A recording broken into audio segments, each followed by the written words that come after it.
For the upcoming right-hander, brake 30 meters later and ease off the pressure.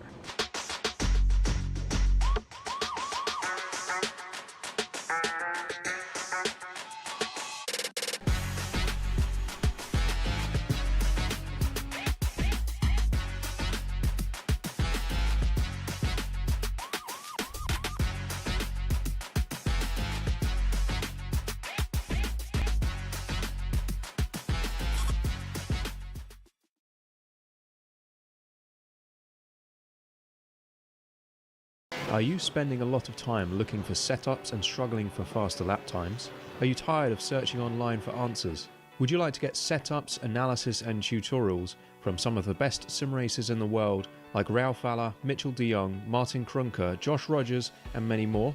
If so, virtualracingschool.com is the answer you've been looking for. VRS data packs provide hot laps from our professional coaches for you to analyse and replicate. They provide tutorials that walk you through the fastest laps and what the pros did to achieve the best times.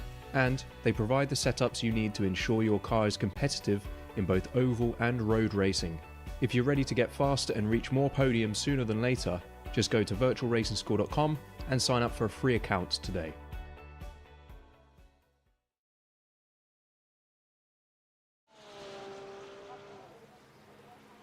Hello, good evening and welcome ladies and gentlemen to another exciting and entertaining of evening at the Evolution Sim Racing community, and you are here for Evolution Sim Racing's GT3 Championship Season 8 as brought to you on the Premier Sim Racing, available only on PC, known as iRacing and powered by Trophy AI. This of course is the championship that aims to answer the question of who is the master and mistress of the GT3 racing class car, and we are here today for round number 7 of 10 in France at the legendary Le Mans circuit.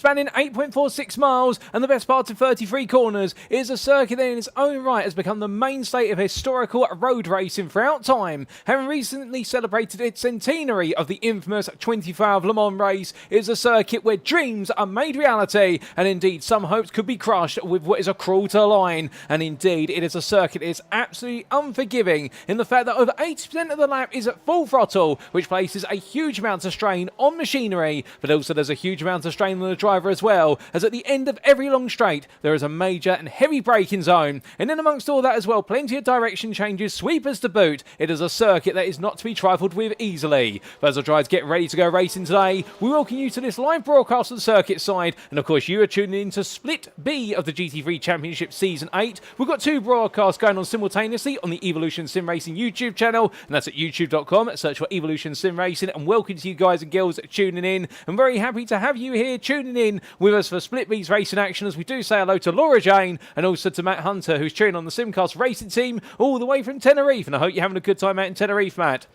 But the point being, ladies and gentlemen, you're going to be seeing out of the circuit today, once again, will be our Premier and Evo class drivers. But if you are looking for other classes, the other classes that define the top split of Split A, will do make sure to check out that broadcast as well, as you'll be in the capable hands of what will be the commentary team over there of Joe Glass and Dara Thacker. But here in Split B, you have me. My name is Paul Walsh, also known as TX141 or Britain the Split, depending on what media you follow me on. And I'll be bringing you all your racing action as it unfolds today, as we get set for another brilliant round of racing here. And well, goodness me, after what has been 6 rounds which have kept us guessing, I think it's going to be another round that's going to keep us guessing even more. But why is that, I hear you ask? Well, let's give you a recap of the championship schedule so far. And as we can see, last time out it was the 8th of May, and we were at the Road Atlanta circuit, a roller coaster ride of road racing in the US state of Georgia. And that concluded an American triple header that was preceded by the Circuit of the Americas in Texas and Road America, the picturesque countryside. Oh, goodness me, that feels as though it was so long ago. Well, indeed, it was 3 weeks ago then at Road America. We saw a mixture of conditions going from the dry to the wet and back and forth. But now it is, of course, the 15th of May for round number 7, and we're at Le Mans for the 24-hour layout of the circuit. And, well, it is going to be a wet racing round, over which our drivers will contest 2 30-minute races. It's a sprint race round format, and with those 2 30-minute races and conditions that are not going to stray away from wet, albeit the severity of the water on the circuit will vary over the course of what will be our race sessions today, you can imagine this is perhaps going to be the trickiest task for our drivers to negotiate with rounds beginning to run out. Because after today, in round number 8 in a week's time, we'll make our way back to the United States of America for the Florida State Circuit at Sebring International. And there, where it's always sunny, we're going to be bringing the sunset to what will be all of our feature race rounds, or the single 1-hour format race rounds, and that'll be in round number 8 on the 22nd of May. And then after that, we make our way to Italy for a double header to wrap up the championship, with 4 sprint races split into 2 evenings. The first 2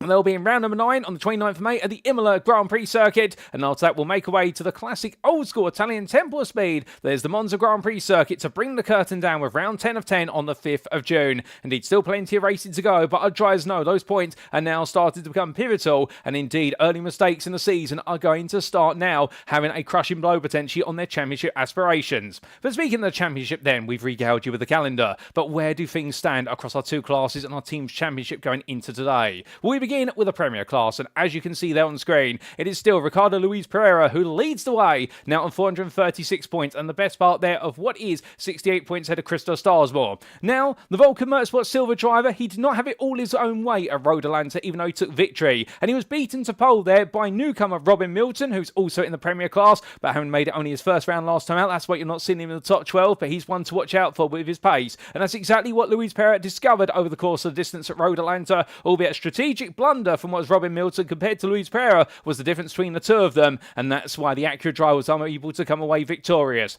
Starsmore, meanwhile, the Simcast Racer UK driver, well, the problem for him is he's in a battle right now with Mathew Croft, and the ZX's SimSports driver sits the best part of what is 13 points behind after a frustrating day at Road Atlanta. Some brilliant battling, but battling he didn't want to get caught up in with regards to fighting with the likes of Peter Jute and also James Howarth, and that battling cost him some key points, and therefore that's why he's fallen to third, as the Ferrari driver Christoph Starsmore just gradually makes his way forward for Simcast Racing UK. However, keep in mind that today, of course, we've got wet conditions, and who thrives best in those wet conditions? We saw a glimpse at what was at Road America, albeit we didn't get the full race distance due to an unexpected red flag. Well, that was Mathew Croft there, and as an ZX's SimSports driver will be looking to go for victory today, there's no doubt about it. Outside the top three, John Ludbrook sits in fourth for Carme GP2 Porsche. A difficult day at what was the previous round of racing at Road Atlanta, in the fact he wasn't there, and in the sprint races at the Circuit of the Americas, things didn't quite go his way, but he holds on to fourth by a slender margin over Peter Jute, the DDK Racing Team P driver, who's made his way back into fifth and is looking to try and build on some more momentum as he tries to bring his championship campaign to the foray. Next up, sixth and sixth, ahead of what is Jan Usberg, with the Vulcan Fasters by Glasstech Racing driver there, picking up the runner-up spot last time out, and a brilliant drive at Road Atlanta, really delivered the goods there on strategy. He may not have been the fastest driver out there, but he was superbly consistent, and he's been rewarded once again, making it now 4 podiums this season. And of Jan Usberg, the Nifels at Glasstech Racing driver, who had a great start to his day at Road Atlanta, only for it to end up going backwards very early on, and the bad luck continues to strike the Swedish driver. It's James Bostock for Carme GP2 Porsche, who sits in 8th with a great run at what was Road America, and indeed the Circuit of the Americas, but wasn't on the grid last time out at Road Atlanta, and therefore he falls within range now of his rival team's driver of Jim Fox, a Summa GP2 Porsche, a non-finish at Road Atlanta, and his championship campaign also going the wrong way.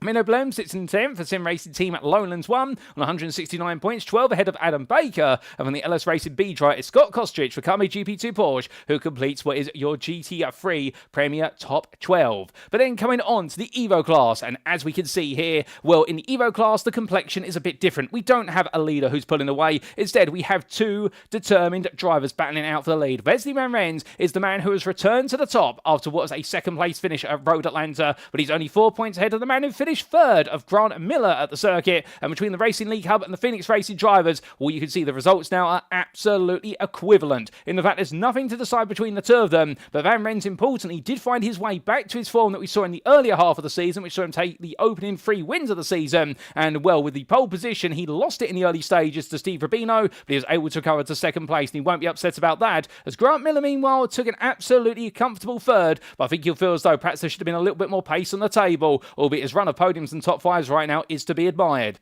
Andre Montine, meanwhile, sits in third for ZX's SimSports, with another 4th place finish there, and continuing his run of 4th places on 338 points. He's the best part of what is at 40 points ahead of Road at Turf Korea, with the Dutchman there having a difficult day last time out for MJK Sim Racing B, and Hobo Racing, Steve Rubino, has moved his way into the top 5 for the first time this season, with a brilliant drive to victory at Road Atlanta. After taking the lead and opening the gap to 3 seconds, he never quite looked back. Rob Gregg sits in 6th for Moonshiners Racing Club. It didn't quite work out last time in the US state of Georgia, and therefore he's got to try and get his head back on track today, 2 points behind, but in turn he is the best part of 19 points ahead of Sean Clark for DXT Motorsports, with Owen Seward there, his teammate, a little bit further back by the best part of 5 points, but the two of them continue to try and push on strong. Daniel Paul had a great round of racing at Road Atlanta, albeit didn't pick up the biggest points, but the Flatline Racing driver surely enjoyed himself out there and has moved to 226 and up to 9th in the championship, his highest position so far this season, ahead of Edward Chowdhury, who's not on the grid once again, unfortunately, due to personal circumstances, recovering from an injury, and the Verado Academy driver drops down to 10th. Outside the top 10, it's Eduardo Andino for LS Racing B and Mark Parkhurst for ZX's Sim Sports who complete your top 12 of the Evo class. But then coming on to the Teams Championship, well, of course, we have to remind you that the Teams Championship is accredited across both splits, both Split A and Split B. It is an overall Teams Championship for the entirety of the season campaign. And, well, we can see there that RDSA Esports are still leading, but look at how their lead has been cut down. 2 rounds ago, that lead was the best part of 100 points. It has been sliced, it has been slashed, and it has been brought down to only 25 points as ZX's Sim Sports continue to make forward strides, and the trio of Mathew, Croft, Mark Parkhurst and Andrew Muntin, all in Split B, are absolutely putting on a great score to chase afterwards the Split A drivers of Tristan Dino Brega, Luke King, Luke Lucchesi and Justin Elov, and who will be victorious out of them all today could definitely prove to be a bit of a decider. Racing League Hub sit in third, and they have 778 points, and they're definitely within reach of the top 2, and are looking to try and push on strong, as now they have a good gap of 62 points to the rest of the field, and in 4th place sits their Vulcan Motorsports Gold, and well, the team have fallen to 4th, and they're now in a major fight for that 4th place with Phoenix Racing, who've moved up into 5th on 721 points, and Phoenix Racing continue to rise on up and right on the heels of their rivals, but they do have Vulcan Motorsports Silver, who are trying to come to the rescue of the gold team there, now moving up to 6th, and in fact, they've leapt a long way up. They're just ahead of Carme GP2 Porsche, but moving up from 7th from last time out. The point score is important, and they're 6 ahead of the Porsche outfit. Then we do have in 8th, Vulcan of the Fasters by what is Glass Tech Racing. They've had a huge jump into the top 10, a great round for them last time out at Road Atlanta, and also the same could be said to what is Simcast Racing UK, who've moved up into 10th, but between the two of them is Suma GP2 Porsche holding on to 9th by only 2 points. Outside the top 10, they've fallen a long way down because they were in 8th going into Road Atlanta. It's Moonshiners Racing Club. They're in 11th on 537 points, and they've got a way to go to try and recover their way back into the Teams Championship top 10. So that's a regalment of what is the Championship. So let's come on to our circuit for today. And it is, of course, the 24-hour layout of the Circuit des 24 Heures du Mans, but we all know and love it and refer to it typically as Le Mans. Located near the city from which it takes its name in the Pays de la Loire region of France, also coming across the boundary with the Sarthe region as well. It is a circuit that spans 8.46 miles or 13.62 kilometres depending on your choice of unit. At the core of it, as this infamous circuit map will show you, indeed many of you may have it imprinted in your minds, and thank you to iRacing.com not just for their brilliant simulator but also the fantastic track maps, is a 33 corner behemoth which will be absolutely brutal to drivers and cars alike. The majority of the lap is flat out, and you can see that through the fact we do have the extension of the Mulsanne Straight, only broken up by 2 chicanes added for safety after Mark Webber's aerial antics in what was the 1999 24 Hour of Le Mans. But as our drivers make the way around here, they'll find that they'll be opening up with a whole variety of chicanes of different speeds before the infamous Tête Rouge corner will eject the drivers out onto the Mulsanne Straight. Come the end of it, they'll have Mulsanne Corner, and they'll make the way out of the right-hand at a right-angle corner to head all the way down towards Indianapolis and Arnage, with Arnage being the sliced corner on the circuit and perhaps the trickiest. But coming out of there, it's then going to be a long run up towards the Porsche curves, which will be the high to medium speed apexes, followed up by the Corvette curves, and then the final 2 chicanes, the Ford chicanes, which will bring the lap to a close and force them all to do it all over again. Indeed, it's just as much a test of memory as it is driver ability. But without further ado, ladies and gentlemen, well, we've given you an overview of the circuit, the championship, and the calendar. Let's head back to the circuit here, and we can see the rain is continuing to fall, and as it does so, we'll see other drivers out there right now trying to get in their last little bits of practice. We see Dean Sheesby in particular for what is Moonshiners Racing Club just crawling around there coming out the second Mulsanne chicane, and my good lord, is it a slippery surface out there today, and I can imagine a good number of them will be having a bit of a challenging time here, but as he makes his way on down the not the start finish straight there, it feels like it's the start finish straight given how long it is, but making his way down towards Mulsanne Corner, well, the Acura driver here will be looking to try and absolutely abuse and use the electronics of that machine to its great effect, and that's why the strength of the Acura is the fact it does go well in these conditions, because there's an absolutely fantastic electronics package which drivers can try to use, particularly with its traction control system. But as he makes his way around, well, Mathew Croft is going to be one of the drivers who will look to be a bit of a sea serpent in the rain, and as he comes out of the Dunlop chicane and makes his way through into turns 5, 6 and 7, well, the Porsche 992 driver right now, he is the best part of what is almost a whole second of a Peter Duke's overall pole time. But Croft are looking at very fast here, and well, the most important thing for him is he'll feel as though as long as he finishes inside the top 3 and his rivals of what is Starsmore and also Luiz Pereira do not, they'll be able to make major grounds on them given these 2 sprint races. And of course, keep in mind that after race number 1, we do decide the grid for race number 2 based on a top 15 inversion of results of race number 1. So Mathew Croft may have to do it all over again if he's victorious in the first race of the day, or at least finishes on that podium. But as he charges way onto the Mulsanne Straight, then with not long to go, well, what about in the Evo class? So it's Jan Nagy, the Porsche 992 driver, who's the fastest out there. The first time he's been the fastest of our Evo drivers at the practice fastest session this season, but only by 1/10, well, in fact, half a tenth, I should say, over Wesley Van Rens. And will the Ferrari driver continue to look strong? And it's a sizable gap to the likes of what is Gareth Newton and also Road Turf Cure. And here we do see the Dutchman in the MJK Sim Racing at B Porsche there, who had, as we said earlier, had a difficult time at Road Atlanta and is looking to try and turn that frown upside down into a smile here today in France. But will he be able to do it on European soil? We'll have to see as he makes his way onwards there in towards the Porsche curves. And well, ladies and gentlemen, there's not long left before we do go into qualifying, the best part of 10 seconds before we do see our drivers get the call to make the way to the pit lane. But when they go back out there, it's going to be a challenging qualifying session, no doubt about that. As well, we bring practice to a close then, and it's time to see who can put it on pole overall and in our respective classes.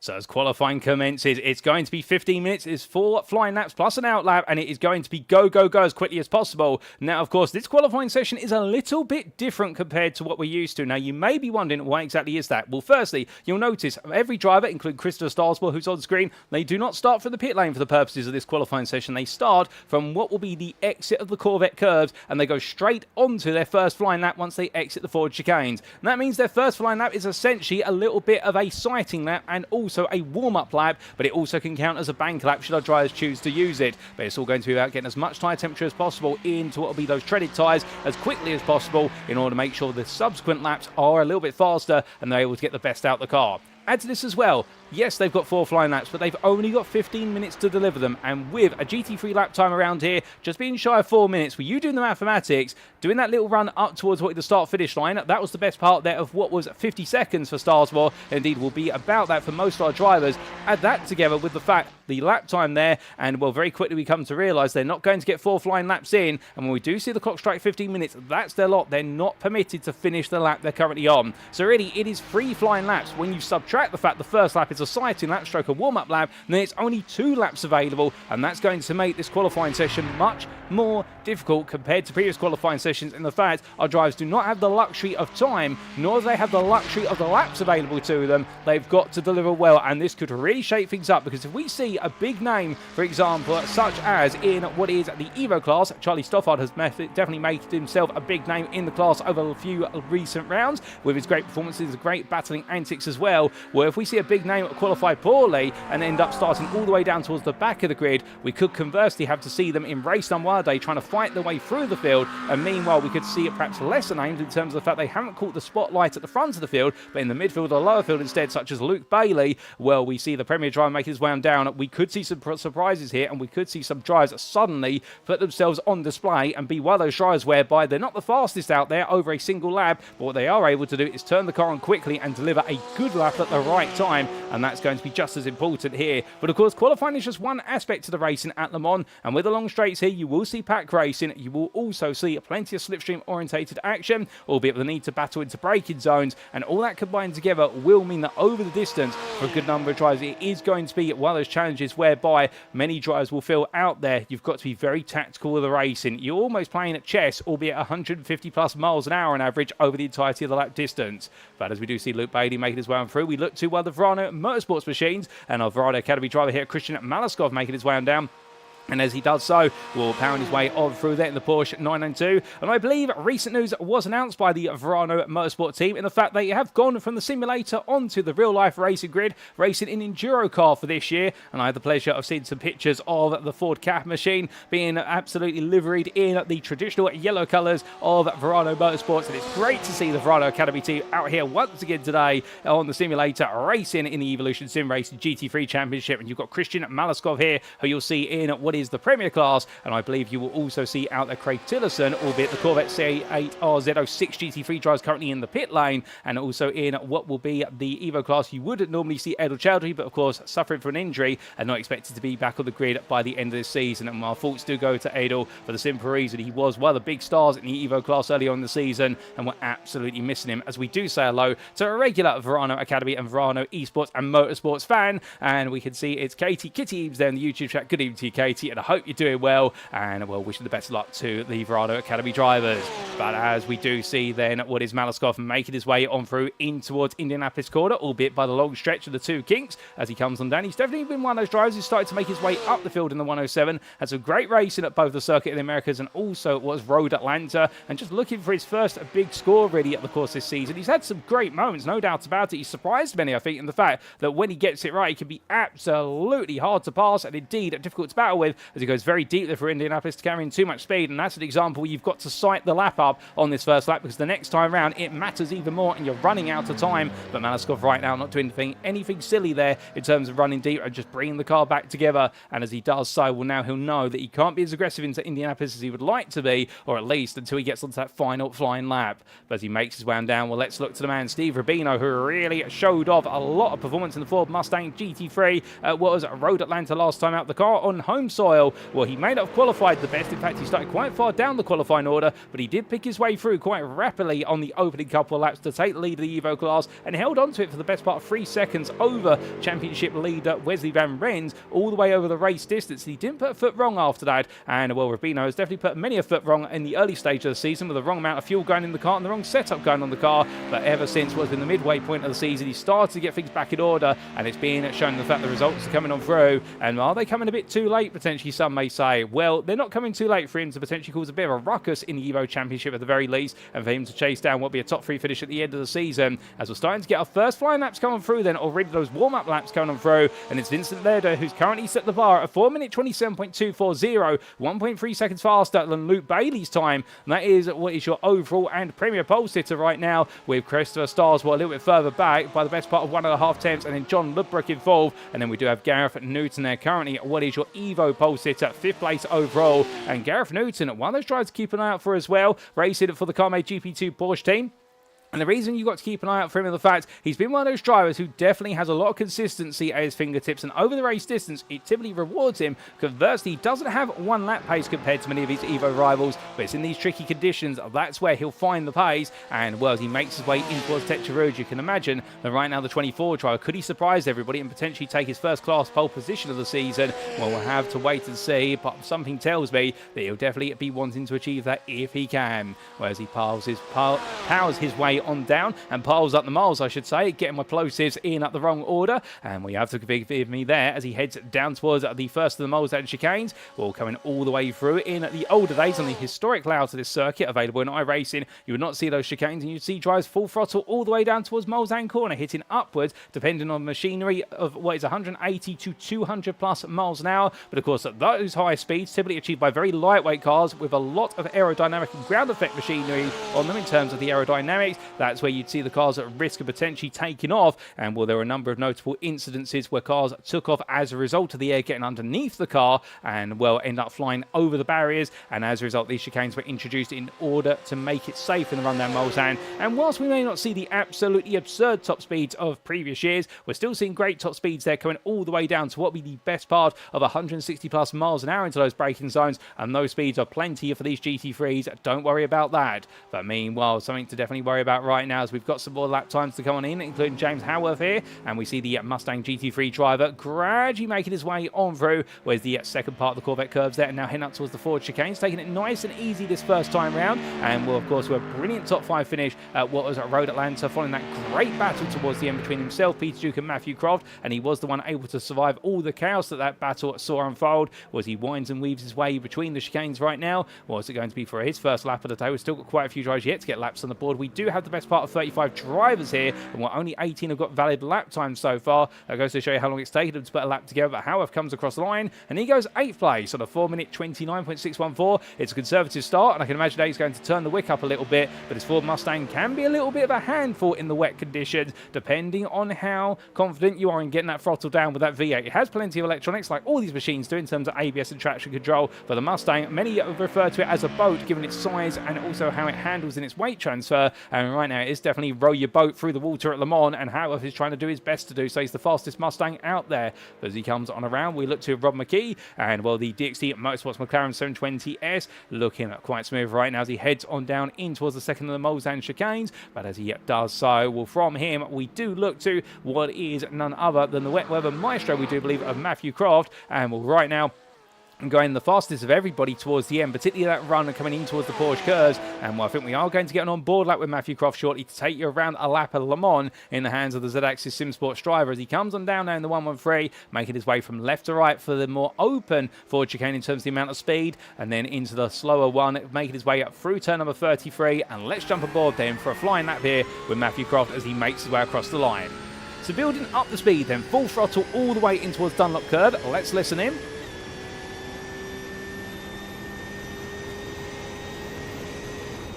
And a lift of the throttle there. In dry conditions, they'd be going flat out, but braking in the centre of the road there through the Dunlop chicane trail, braking all the way down to second gear, letting the car slide from left to right there, having the rear carry the weight round and just feeding the throttle as he makes his way under the Dunlop bridge and now in towards what is at turns 4 through to 6. Right into left he goes here, position the car nicely over to the right and dab the brake here, get the weight transfer over the front, roll the car to a late apex here through turn number 5, and now just build up the throttle, take a little bit of curve there through turn number 6, and flat out he'll go up towards Tetrarud. Here it's about dabbing the brake, about 75 meters from quarter apex, sliding into the corner. You can see the standing waters. He lets the car run out, and as he does so now it's flat out all the way through the kink of 8 and onto the Mulsanne straight. Now we go from the dedicated road racing tarmac onto the streets around what is the Le Mans City, and as he makes his way through here, these are public roads that he's racing on right now, with what is a restaurant dedicated to Le Mans circuit on the very right hand side there, and only opening it during circuit time. And a bit further along he'll even go past the golf course on his right hand side, but right now he's not going to be teeing off. If anything, he's going to be driving as he breaks his way then in towards the Mulsanne chicane in 3,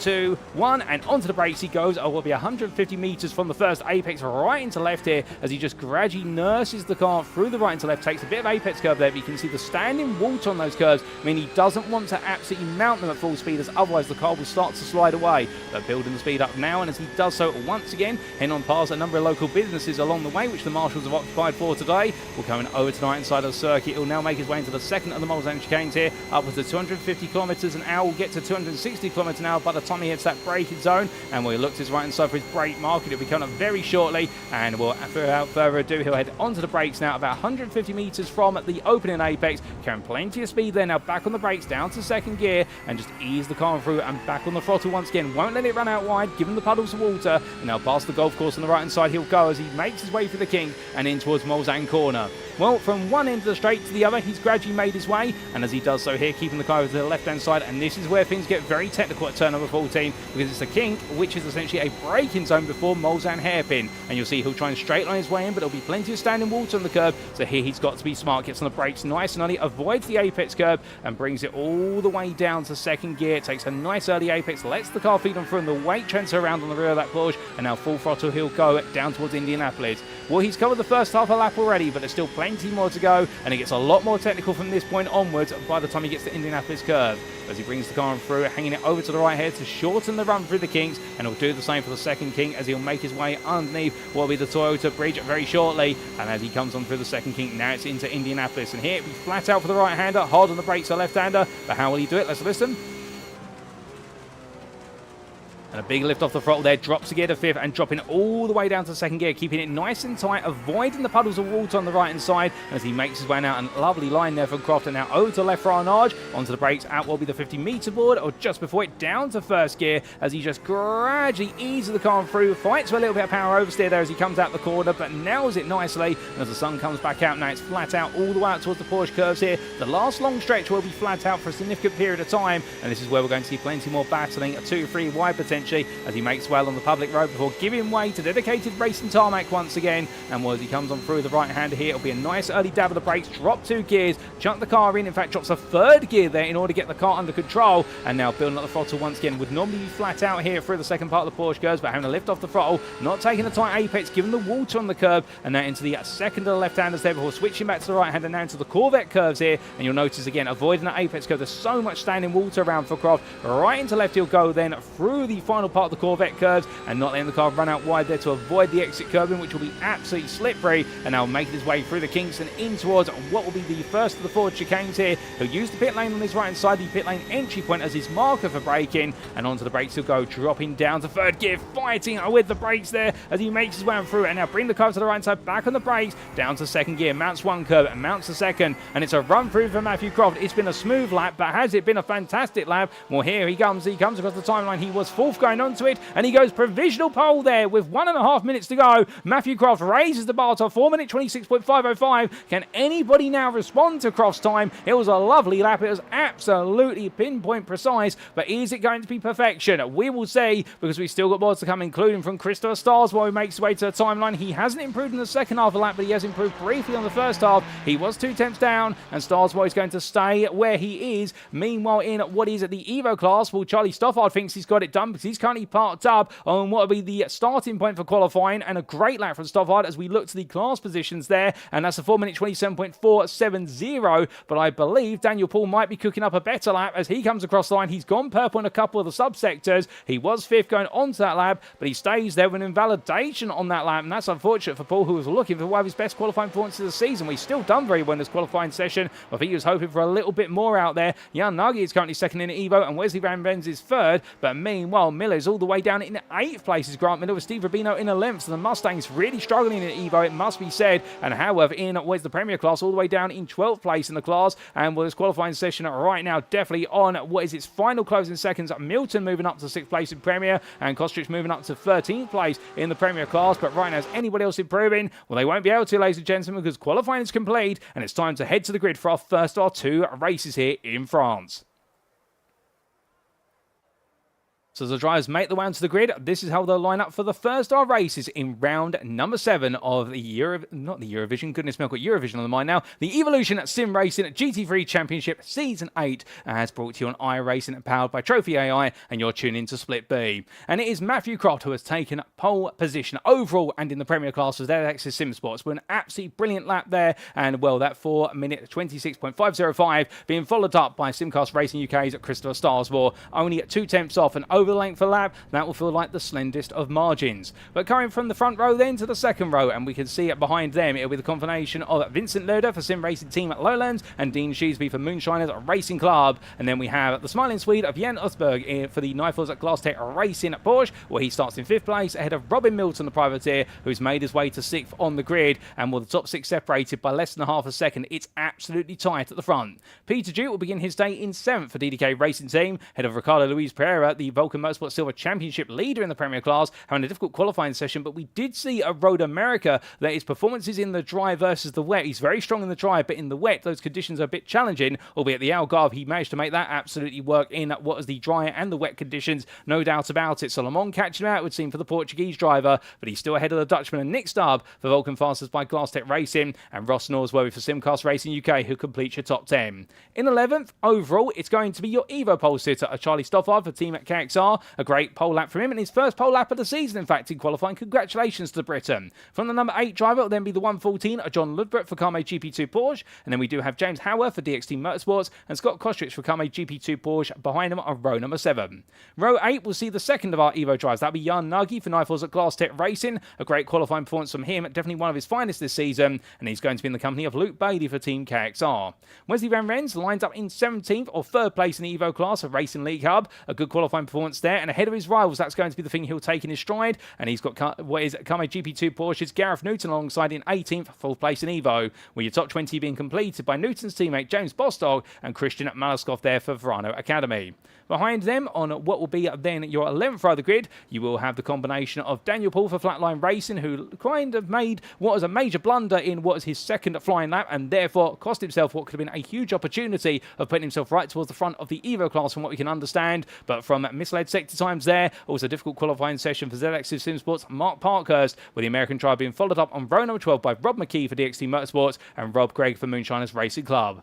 Roll Turf Cure lines up in 25th place for MJK Sim Racing, and he'll be in the company of Grant Miller for Phoenix Racing. Behind the Scotsman, it'll be Andrew Montine for ZX's Sim Sports and Jim Fox for Suma GP2 Porsche, and then completing the top 30 will be Denner Plurger for MJK Sim Racing and Adam Baker for LS Racing B. Another difficult qualifying session there for the McLaren driver.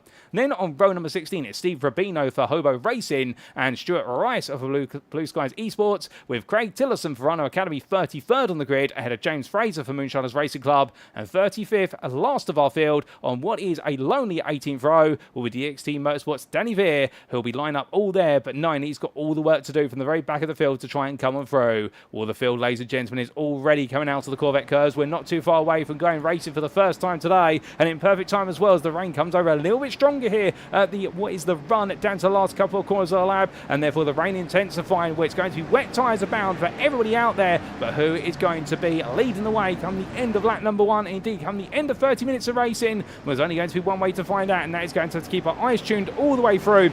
But Mathew Croft, for a brilliant pole lap, will now try to run away with this race, knowing that if he does so, a top 15 start will come with him into race number 2, will be at the back of it. But this could be big points on the board today for Mathew Croft, and that's what he's got to keep his eyes set on. But he'll have his championship rival for second place in the Premier Championship of Crystal Starsmore alongside him. But further back is Ricardo Luiz Pereira as Croft takes us to the green.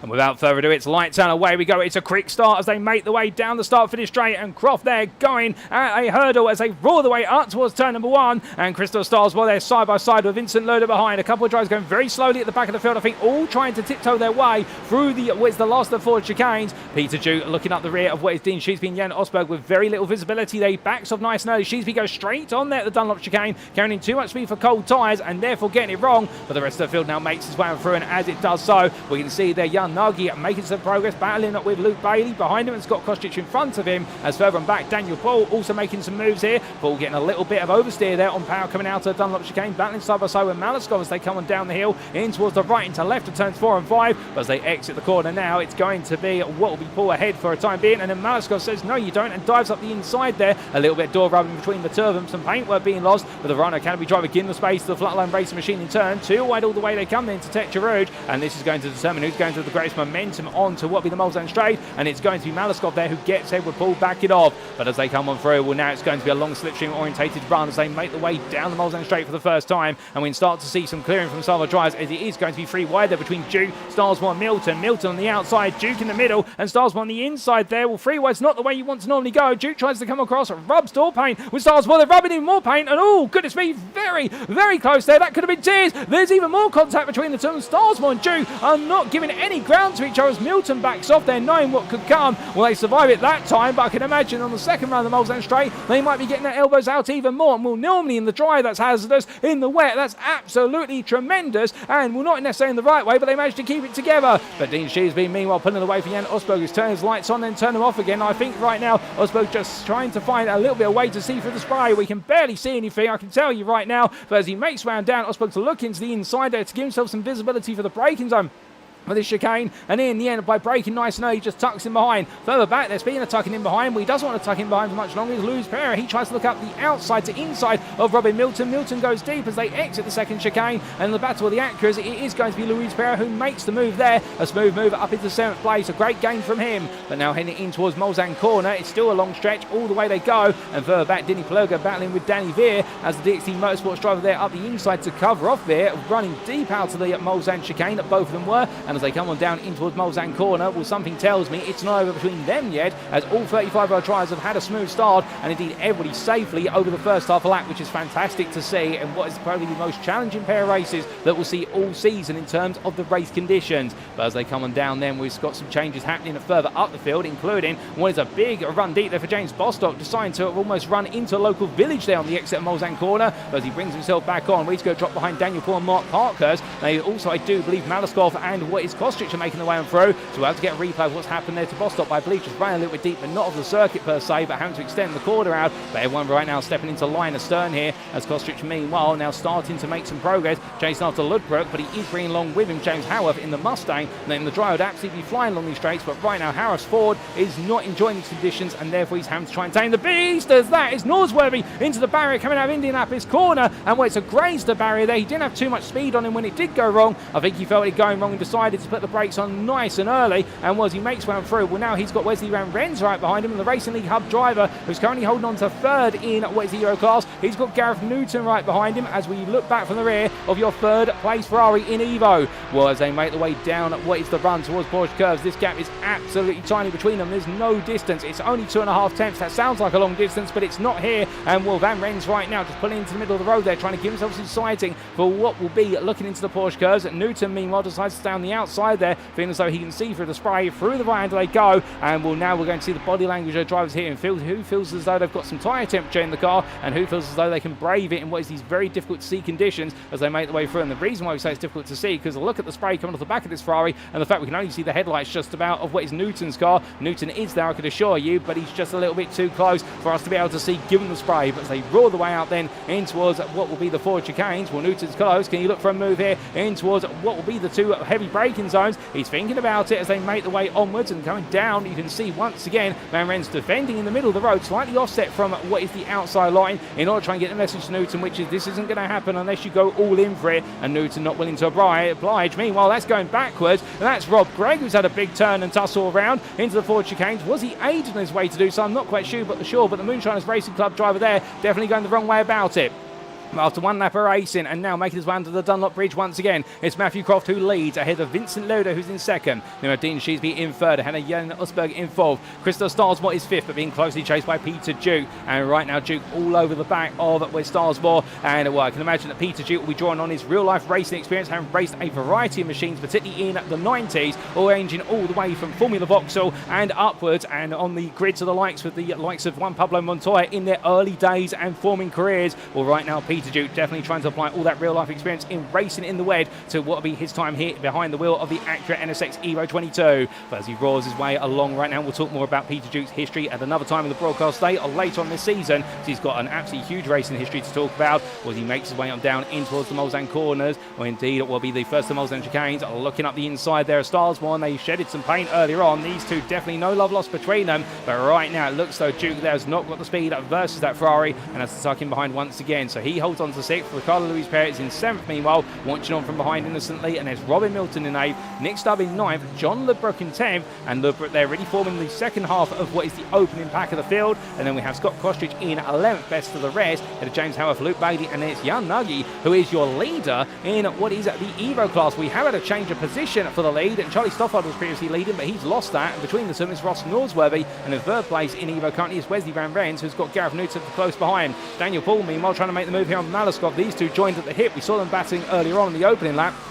And there's fantastic battling between the two of them, and they're going at it once again, albeit I think Malaskov has picked up a slowdown for what is a track limit infringement, because he's going quite slowly and he's going to be passed by park cars. But as they come on down, well, meanwhile, whilst all this is going on, we have had an incident for Jan Usberg, I believe, and in fact, there's Usberg taking a bit of a rejoin. We're trying to see exactly where the camera is showing him to be, and I believe that is on the exit of the second of the Mulsanne chicanes, and his car is limping along here, and well, it's crabbing, as in the suspension's not pointing straight. I think Usberg may have to tow to the pits here, as much as he doesn't want to. That car is going nowhere fast as it grinds its way along the barrier. So frustrating moment in the race, and we'll try to understand what exactly happened to him in due course. As here comes Peter Duke up the inside of where it's Christopher Starsmore. Then through Mulsanne corner they go, and well, two wide they'll go on exit, but Duke is able to get the power down much more happily, as off in the distance. That I believe is James Bostock taking the trip. No, that's Scott Kostridge in fact, who's taken a long way trip into the gravel and back. Bostock was around him, but not close enough. I don't think there was contact between the two of them, but as our drivers make the way onwards, well, right now it's close between Starsmore and Duke, but Duke's back ahead, and now Starsmore looks one way, then looks the other.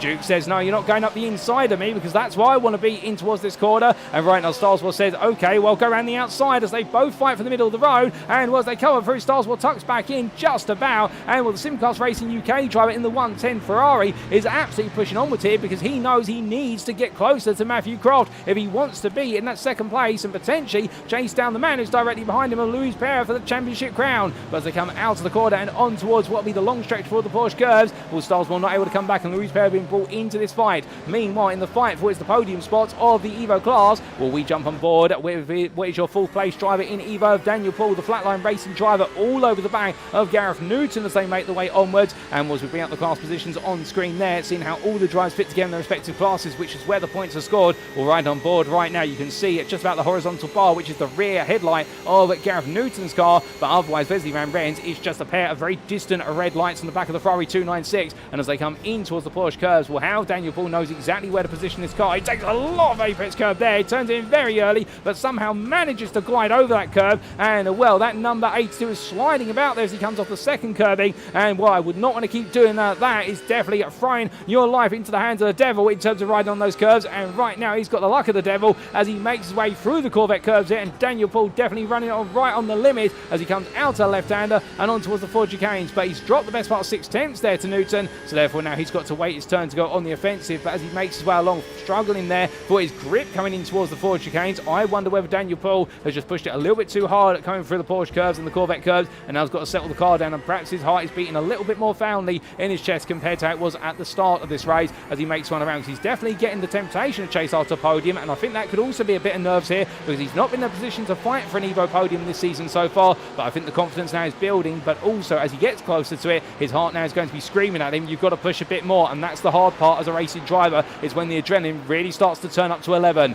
as he makes way for the Dunlop curve all over the back of Newton. Newton goes a bit deep, but Paul follows him there and almost taps the back of his fellow Porsche driver, and that's where the mistakes are coming in right now. He can't afford to become transfixed on the back of his rival. He's got to stick to his lines and try to goad his rival into a mistake or capitalise when the mistakes are made. But speaking of mistakes being made, well, we need to take a look back at some incidents from earlier on in this race, ladies and gentlemen, and this was on lap number 1, starting what happened to Adam Baker pretty much in the early stages of the opening lap, I do believe. In fact, towards the end of the lap, I do apologise, and this was coming through the Porsche curves in the McLaren. The rear starts to let go, just a bit of overturning into the barrier and goes spinning around, and in the end glides to a halt right next to a marshal's post there, and well, a frustrating moment for the LS Racing B driver. We also had on lap number 1 Rob Gregg, who ended up in the wrong direction coming down towards the forward chicanes, and this was under braking. What exactly happened? Gregg unsighted in the end and ends up going onto the entry curb, and on the outside there's no grip there, only water, and it sends the Moonshiners Racing Club Acura all the way backwards, almost towards the grass and almost into the pit.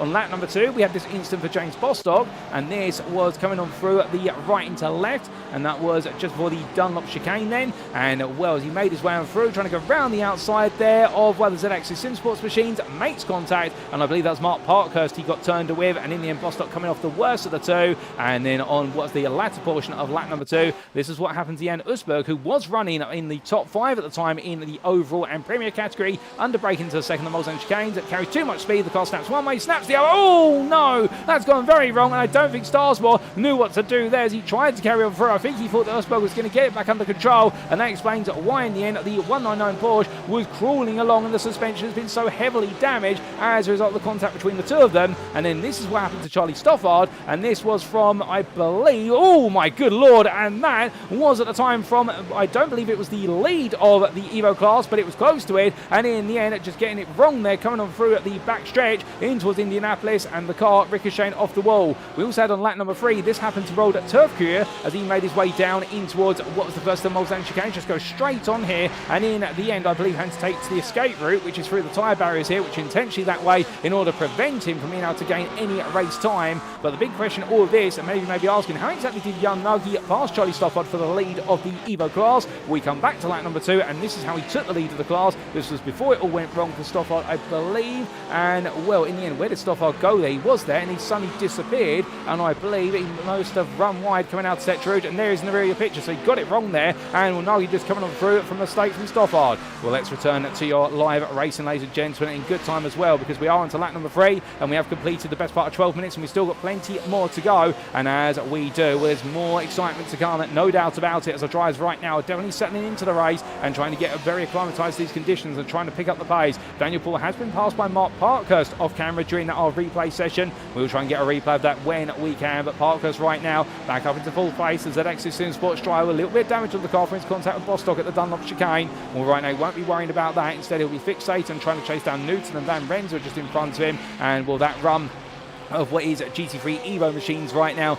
all close together, all separated by 4 seconds in totality, and Will Parker's just trying to press onwards a bit further back. Andre Montine chasing after Turf Courier and the MJK Sim Racing Porsche in what is the green coloration, under a lot of pressure here as Turf Courier in the Acura for ZX's Sim Sports, close but not close enough to think about a potential move, and just having to settle back in there and wait his turn in number 7, and we'll roll on through there. As meanwhile further back, Craig Tillotson, who started from the very back of the field, wore the Corvette C8R Z06 GT3 driver for Verano Academy, in a Corvette that definitely has not been on the pace this season compared to a number of its rivals, but he's proudly representing the American manufacturer. Well, right now the V8 machine is still singing strong, but he's trying to find his way past Steve Rubino, 2 drivers who are definitely languishing a bit further behind, and I think Tillotson really having a difficult time in these conditions. This Corvette just not looking as though it wants to work in the wet.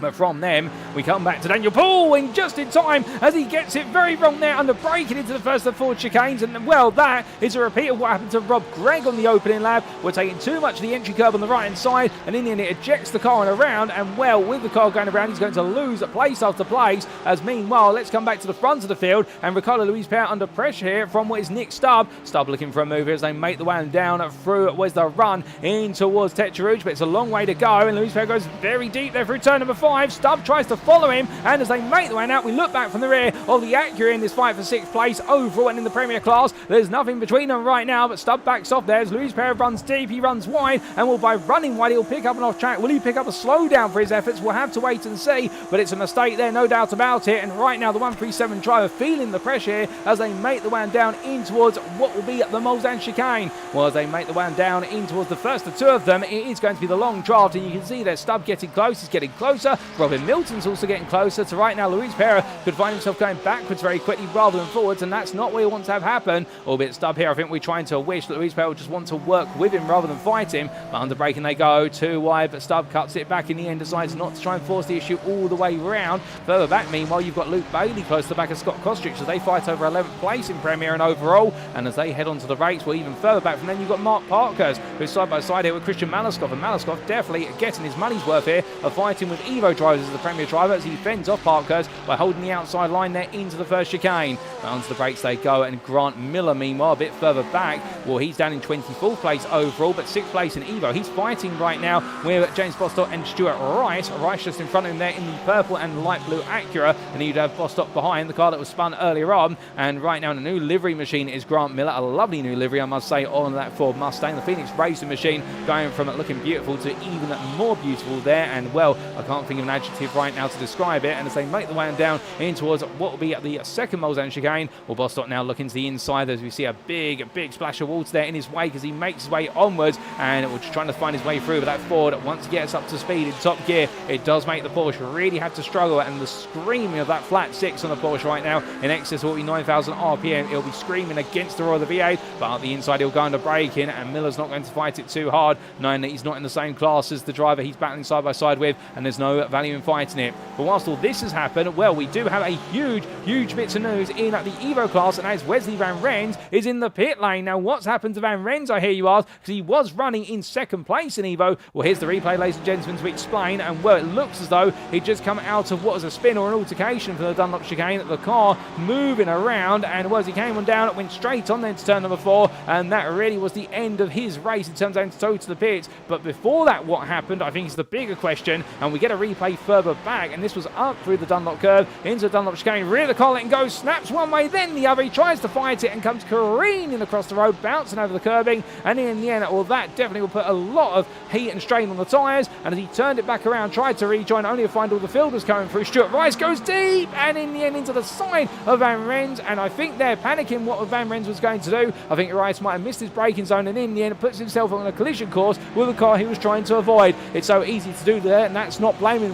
what is Stuart Rice nor Wesley Van Rens, but it can happen there when you see a car stationary. You suddenly miss your braking zone for the simple reason you're worrying about what to do when you just need to focus on the road in front of you. But as we look back from what was the replay there to your live pictures, when all of the chaos that's been happening further down the field, well, right now these two, well, they don't know what's going on further down the field because they're locked in horns, battling for what is the overall race victory. And this is Mathew Croft versus Vincent Lerda as they come on through the Ford chicanes for what will be the 4th time of asking to go on to lap number 5 shortly. And they are pulling away from the field by the best part of a second a lap. And that goes to show you the pace they're bringing to the table here as Loda runs a little bit wide and gets stuck on the exit curb there of what is at turn number 33, and you can see the fact once he goes out that wide, he's got to spend a lot of time on what is slippery tarmac and runoff area trying to recover the car, and that cost him the best part of a second there, just getting the car back. So Croft right now is really looking to be in a world of his own here, and if he can manifest this over the next couple of laps, he will be able to break the Tovenloader, who has an absolute nightmare of a run through the Dunlop chicane. You can see he mounted the right-hand curbing at turn number 3, and in the end, going over that apex curve, the car just did not want to respond, and Loader has lost Croft. He's now 2.5 seconds back, albeit that's not to say Croft is completely in the clear. He's still got to put this together, but Mathew Croft surely right now he's going to have the team principal on the radio saying to him, Mathew, we need you to push, because if he can keep this up, he'll break the toe, and if he can maintain his pace, he'll just naturally pull away, and this race victory will creep towards him. Albeit we won't talk about it too much, because otherwise the commentator's curse could strike at any moment, and we don't want that for any of our drivers. But from one ZX's SimSport driver to another, well, meanwhile, Andre Montine making progress here on the back of Road Turf Cure and trying to chase down 4th place in the Evo class in the Accurate NSX Evo, but the Dutchman in the Porsche 992 still keeping ahead of him at this time. As you can see, Jim Fox just in the foreground there, sliding around Canal to Dunlop, as I think some drivers now starting to up the pace a little bit, but in doing so driving on the limit of what their car and their abilities will allow them to do. And again, racing in the wet is all about finding the pace, finding the line, but the risk of it, of course, is if you push a little bit too hard, you will very quickly find that the car will give you some feedback, and that feedback normally manifests itself not just in the rear coming loose, but the car very quickly end up sliding somewhere and normally out of the race, as we see a big slide there from Andre Montine as he comes up through Tech Rouge, the car not wanting to come through the corner at the rate he wanted to. And Danny Veer, now the DXT Motorsports driver, will look one way then the other, and well, this is what it looks like on board the dashboard of the DXT Motorsports car, and well, that visibility absolutely terrible as he makes his way down, but that is the spray wake of the back of the Acura, and as they make the way in towards what will be the first of the Mulsanne chicanes very shortly. Well, right now his braking zone is going to be determined by hanging to the left of the spray and trying to see the mark on the left hand side, and also when those brake lights go on that Acura in front, but he manages to sight it there and makes his way through. But Veer right now just watching on here, and he's got to wait for potential signs where Montine may get it wrong. Alternatively, just simply carry a bit too much speed into the corner and therefore will open up an opportunity. But as Veer makes his way onwards, and we do see what's that lovely long distance view there of all the cars coming on down Mulsanne. Well, from then we look backwards to Bostock versus Rice here, and Rice all over the back of Bostock. This is for 18th place in Premier, what is 23rd overall, and once they make the way onwards here, a great little draft battle, albeit I can imagine that Rice is trying to push Bostock along a little bit. And now we'll look around the outside, and the wounded Acura that's got that damage from that contact with what was Starsmore earlier on. As they make the way onwards, in fact, it wasn't Starsmore, it was Van Brens. Let me get myself corrected there. 2 Ferraris, but 2 very different liveries and machines and teams. But as our drivers make the way around here from the past to the present, well, right now, Rice close, but not close enough to try and make that move. As a bit further in the rear of the picture, we do see Grant Miller being chased down by Rob Gregg, as that is a trip across the grass there, I believe, for Denny Plager. And Plager, meanwhile, coming to terms with what's the run for the second Mulsanne chicane, and the chicane not being kind to him as the drivers head onwards here and in towards what will be Mulsanne corner.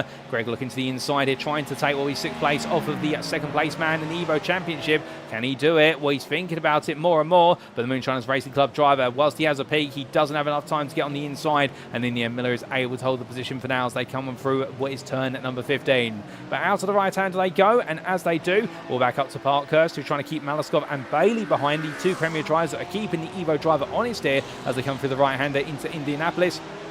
And from right into left, onto the brakes they go. Malaskov there on a much tighter entry line. I think Finn as though there's better grip there and better braking potential through what is the inside of the Indianapolis left-hander compared to his rivals, albeit they're taking a more conventional racing line. But remember, in the wet, depending on how much water's on the circuit, the grip levels will be very different. The racing line suddenly isn't a racing line necessarily, and therefore you've got to look for where that grip is. But as they make the way on up towards what will be the Porsche curves, well, right now these 3 separated by a second in totality, and with what's the best part of 8 minutes left on the clock, well, anything's possible until at that very checker flag. They'll all know that as they try to push onwards here. And indeed, right now, no change between them, but definitely at the fighting and the pressure being put on to the maximum.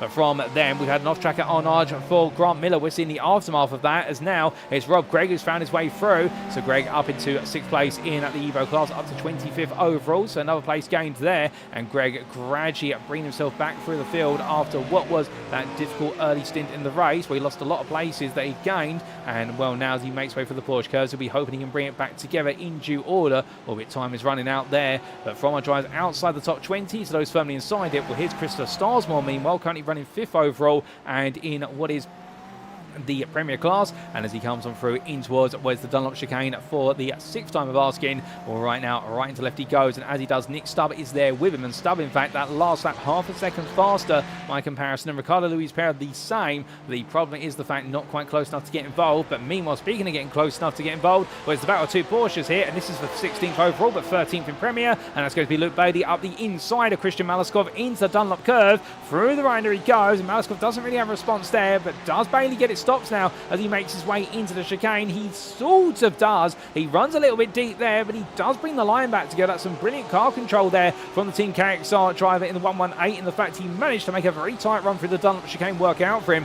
and Malaskov not really having a response. So Luke Bailey there driving on the limit and now chasing after Mark Parkhurst once again, but as he comes on through the left into right complex before Techerouge, well, right now he'll know that catching Parkhurst and passing him is going to be one thing in theory, a very different thing in practice. For simple reasons, Parkhurst there goes very wide at Techerouge, almost runs wide to the point of taking off and off track. Well, the fact is that Parkhurst is not always easy to pass there, albeit I wonder if the ZX System Sports driver might be a little bit compliant, knowing he wants to chase down Gareth Newton, who's 6 seconds up the road. But I have to see then as here comes Bailey picking up the toe, looking around the outside, and well, will this be a straightforward swap? Something tells me it might be. I don't think we're going to see any fighting there from Parkhurst, and the fact he backs off, does he let Malaskov go as well here? Well, Malaskov's going to leave it quite late, but Parkhurst does. I would imagine that throttle's been lifted slightly as they come down, and yes, Parkhurst opts to give up the places to the Premier drivers. No, there's no need to fight, and he'd rather consolidate that third place as a minimum in Evo, if not let them pull him up to the next car. But as they head onto the second part of Mulsanne, will further back Bostock and Rice,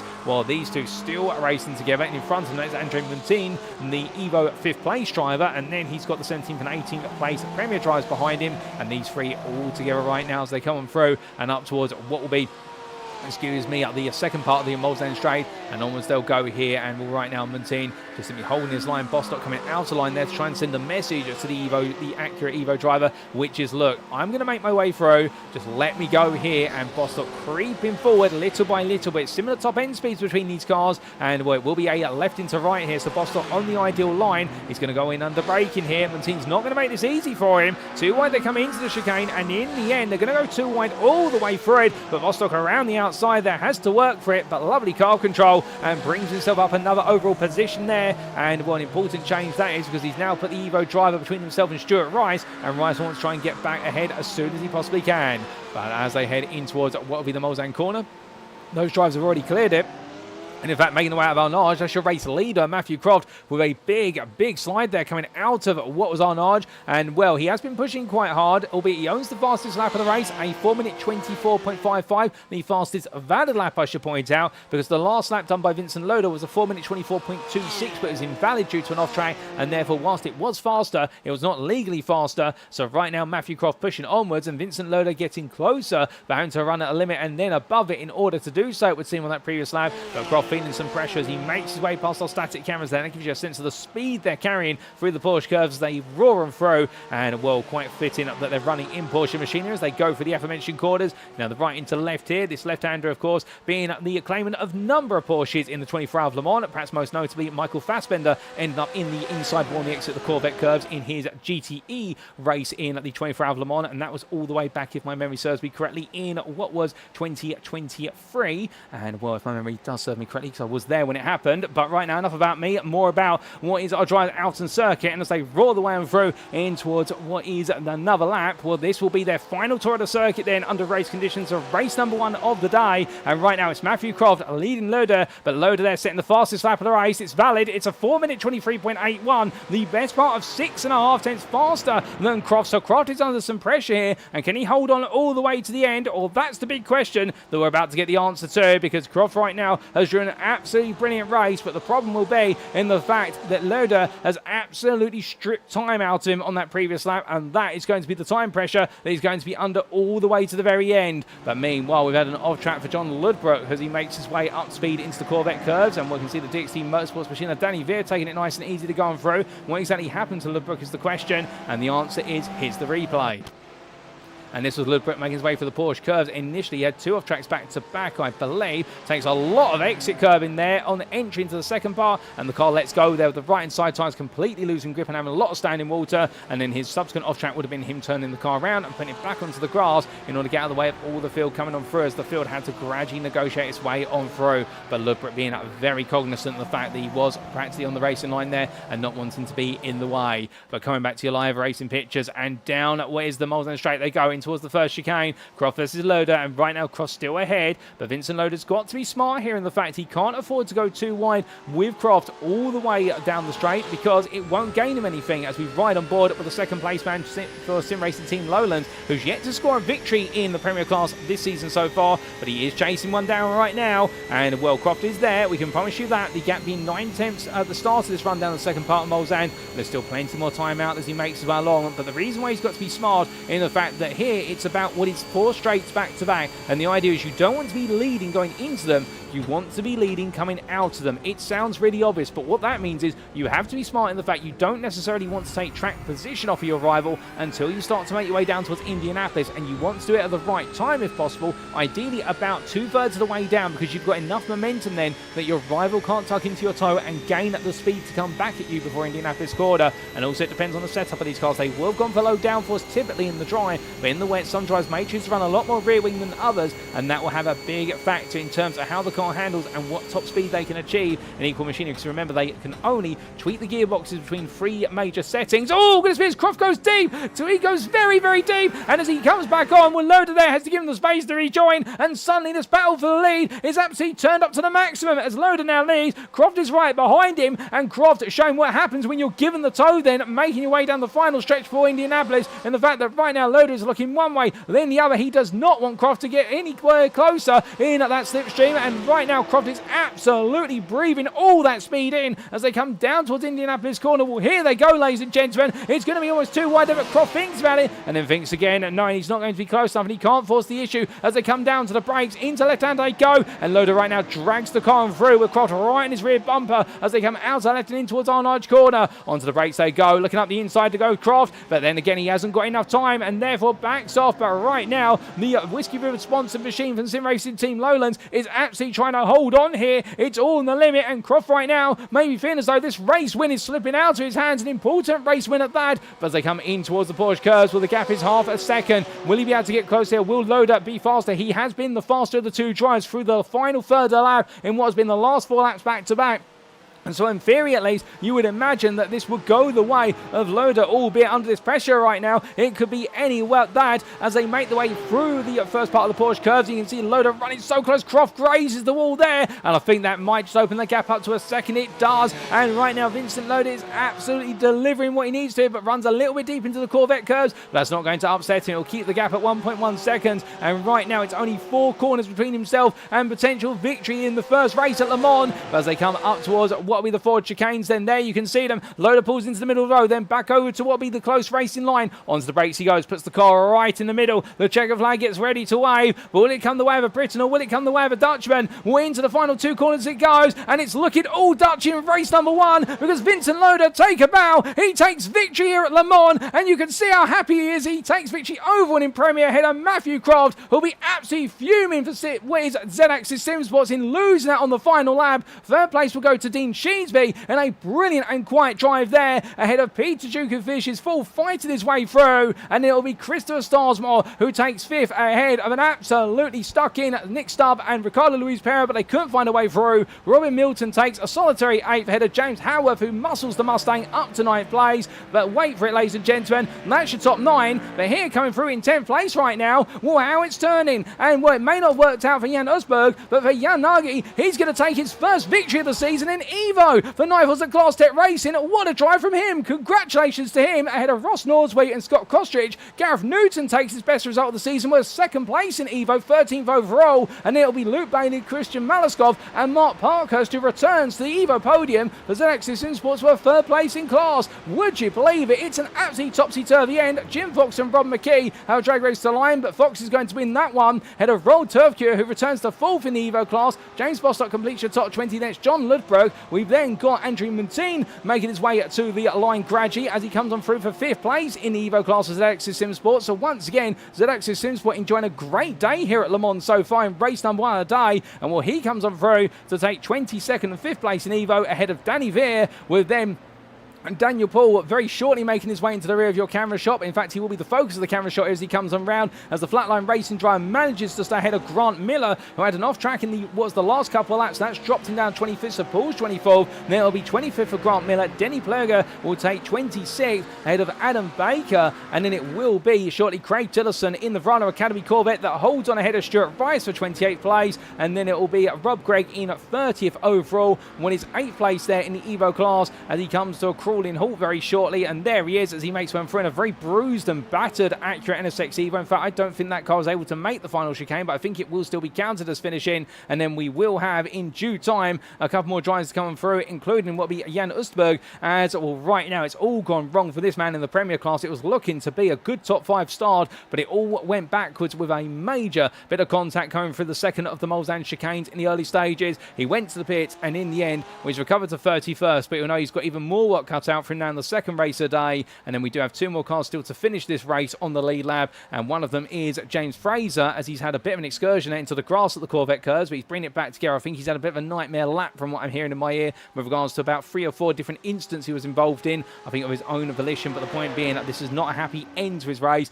But right now we'll see him make his way all the way to the end as the number 2 Porsche 992 driver here just gradually creeping on through, and well, definitely very challenging conditions, and regardless of whether you're in Premier or Evo, just to get to the end of them under your own speed to that checker flag is an achievement in itself. So give him a round of applause, ladies and gentlemen, because he may not have had a happy race, but we can make him happy as he comes across that line.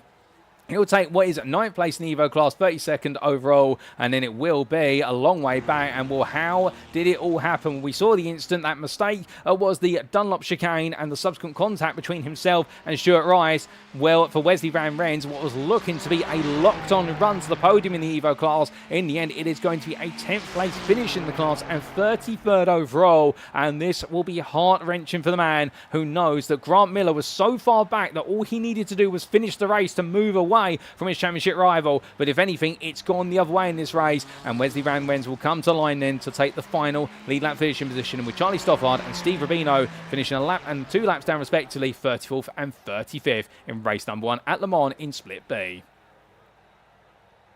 As that race comes to its conclusion, ladies and gentlemen, we've got a 5-minute warm-up now before we do go racing it once again. And of course, that is the perfect time for us to walk you through those race results once more. And of course, keep in mind, all these race results will be subject to steward's inquiries. And here they are then for race number 1 of round number 7 of the Evolution Sim Racing GT3 Championship Season 8, as brought to you proudly on the Evolution Sim Racing YouTube channel using the iRacing Simulator platform. And of course, brought to you powered by Trophy AI for Split B of the championship. And it was Vincent Loader who took victory for Sim Racing Team Lowlands, the Dutchman in the end having the pace to surpass Mathew Croft, but in the end needed Croft to make a mistake, and it all went wrong. It was Mulsanne corner for the 113 driver, and the Briton in the end having to settle for second.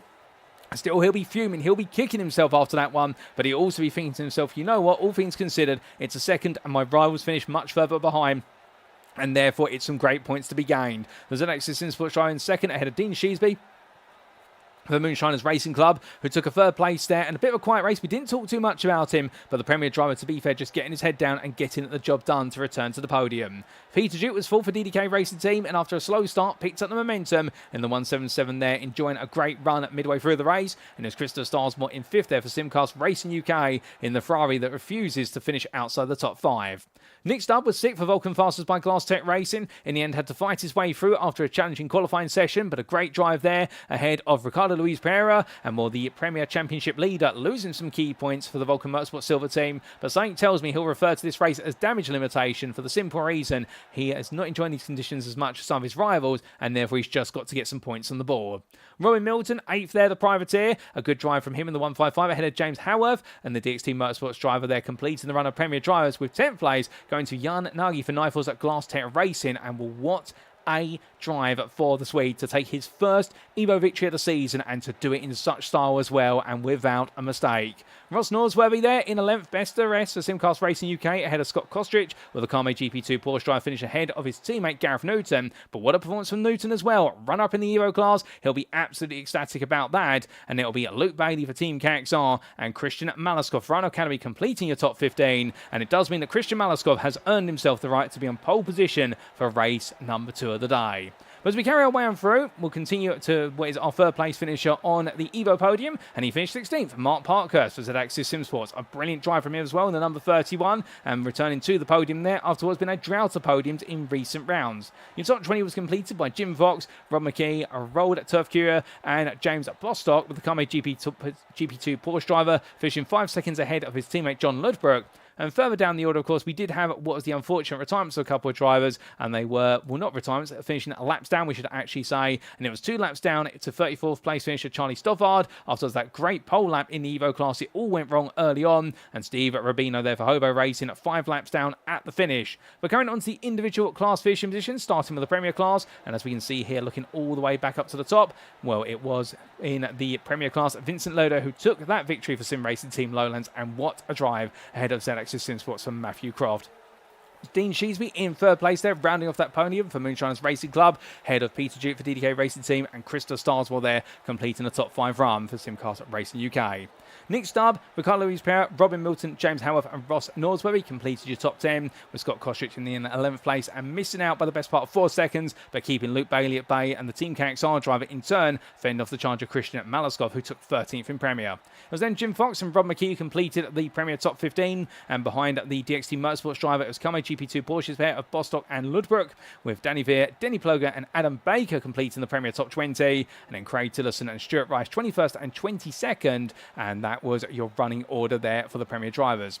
Meanwhile, in Evo, well, we do look to the Evo class, and as we can see here, Jan Nagy taking that victory for Nifels at Glass Tech Racing, ahead of Gareth Newton by the best part of 6.1 seconds. The Kame GP2 Porsche driver then being followed up by Mark Parkhurst, who a further 8 seconds behind. Roll Turf Curier and Andre Montine completing the top 5 of what was the Evo class there for MJK Sim Racing and ZX's Simsports, albeit in different departments with regards to their overall lap times, and there was a further 15 seconds to Daniel Paul, 2 seconds behind him Grant Miller, 7th place, a frustrating race for the Phoenix Racing driver, and then your finishers will round off by Rob Gregg, James Fraser and Wesley Van Rens, with 2 laps down to what was it, Charlie Stoffard and Steve Rubino in 12th place there, 5 laps down. But that was just race number 1, of course, ladies and gentlemen, and as the rain falls, well, that's giving me a reminder to take a sip of water there if no other reminder is visible, and if you do need to grab yourself liquid refreshment, do so quickly, ladies and gentlemen, because very shortly we're heading to the grid for our second race of the day.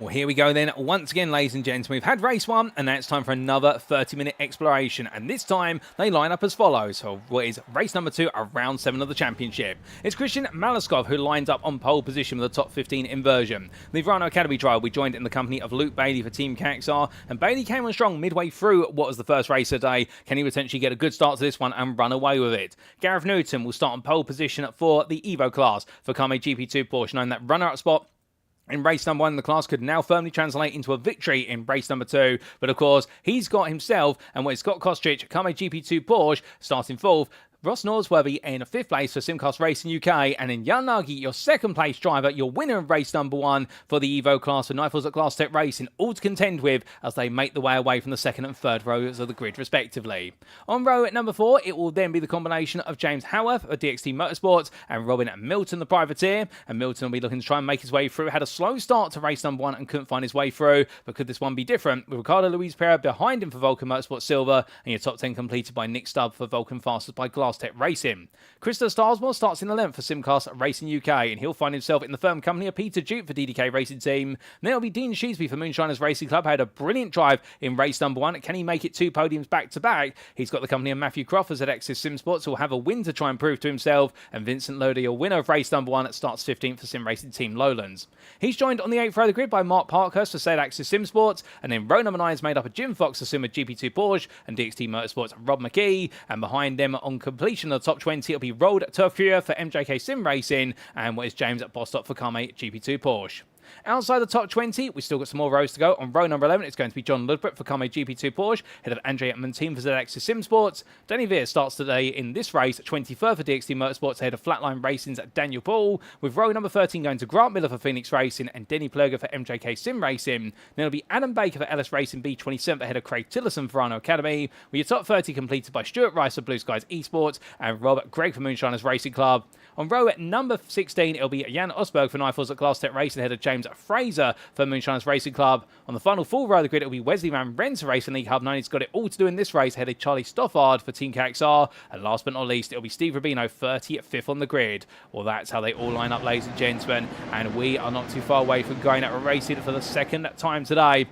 And as they make the way through, what will be the exit of the Corvette curbs there? Well, the big surprise is that she'll need to be overturned. Wesley Van Renz, of course, starting all the way back from what will be 30th place, where a couple of drivers opting to start from the pit lane. He knows he's got all the work to cut out for him if he wants to try and get back at his roles in the Evo Championship. And at the front of the field, well, can Malaskov pull away? Can Bailey pull away? Can any of them pull away? Or will they find the faster of the Premier drivers in the Championship with gradually reel them all in over 30 minutes of racing here at Le Mans? Well, the pace car will pull off shortly, and it will be to Christian Malaskov to take us to the green flag. But as he does so, will the Varno Academy driver nail the start, or will he see his rivals try to overhaul him? It's time to find out.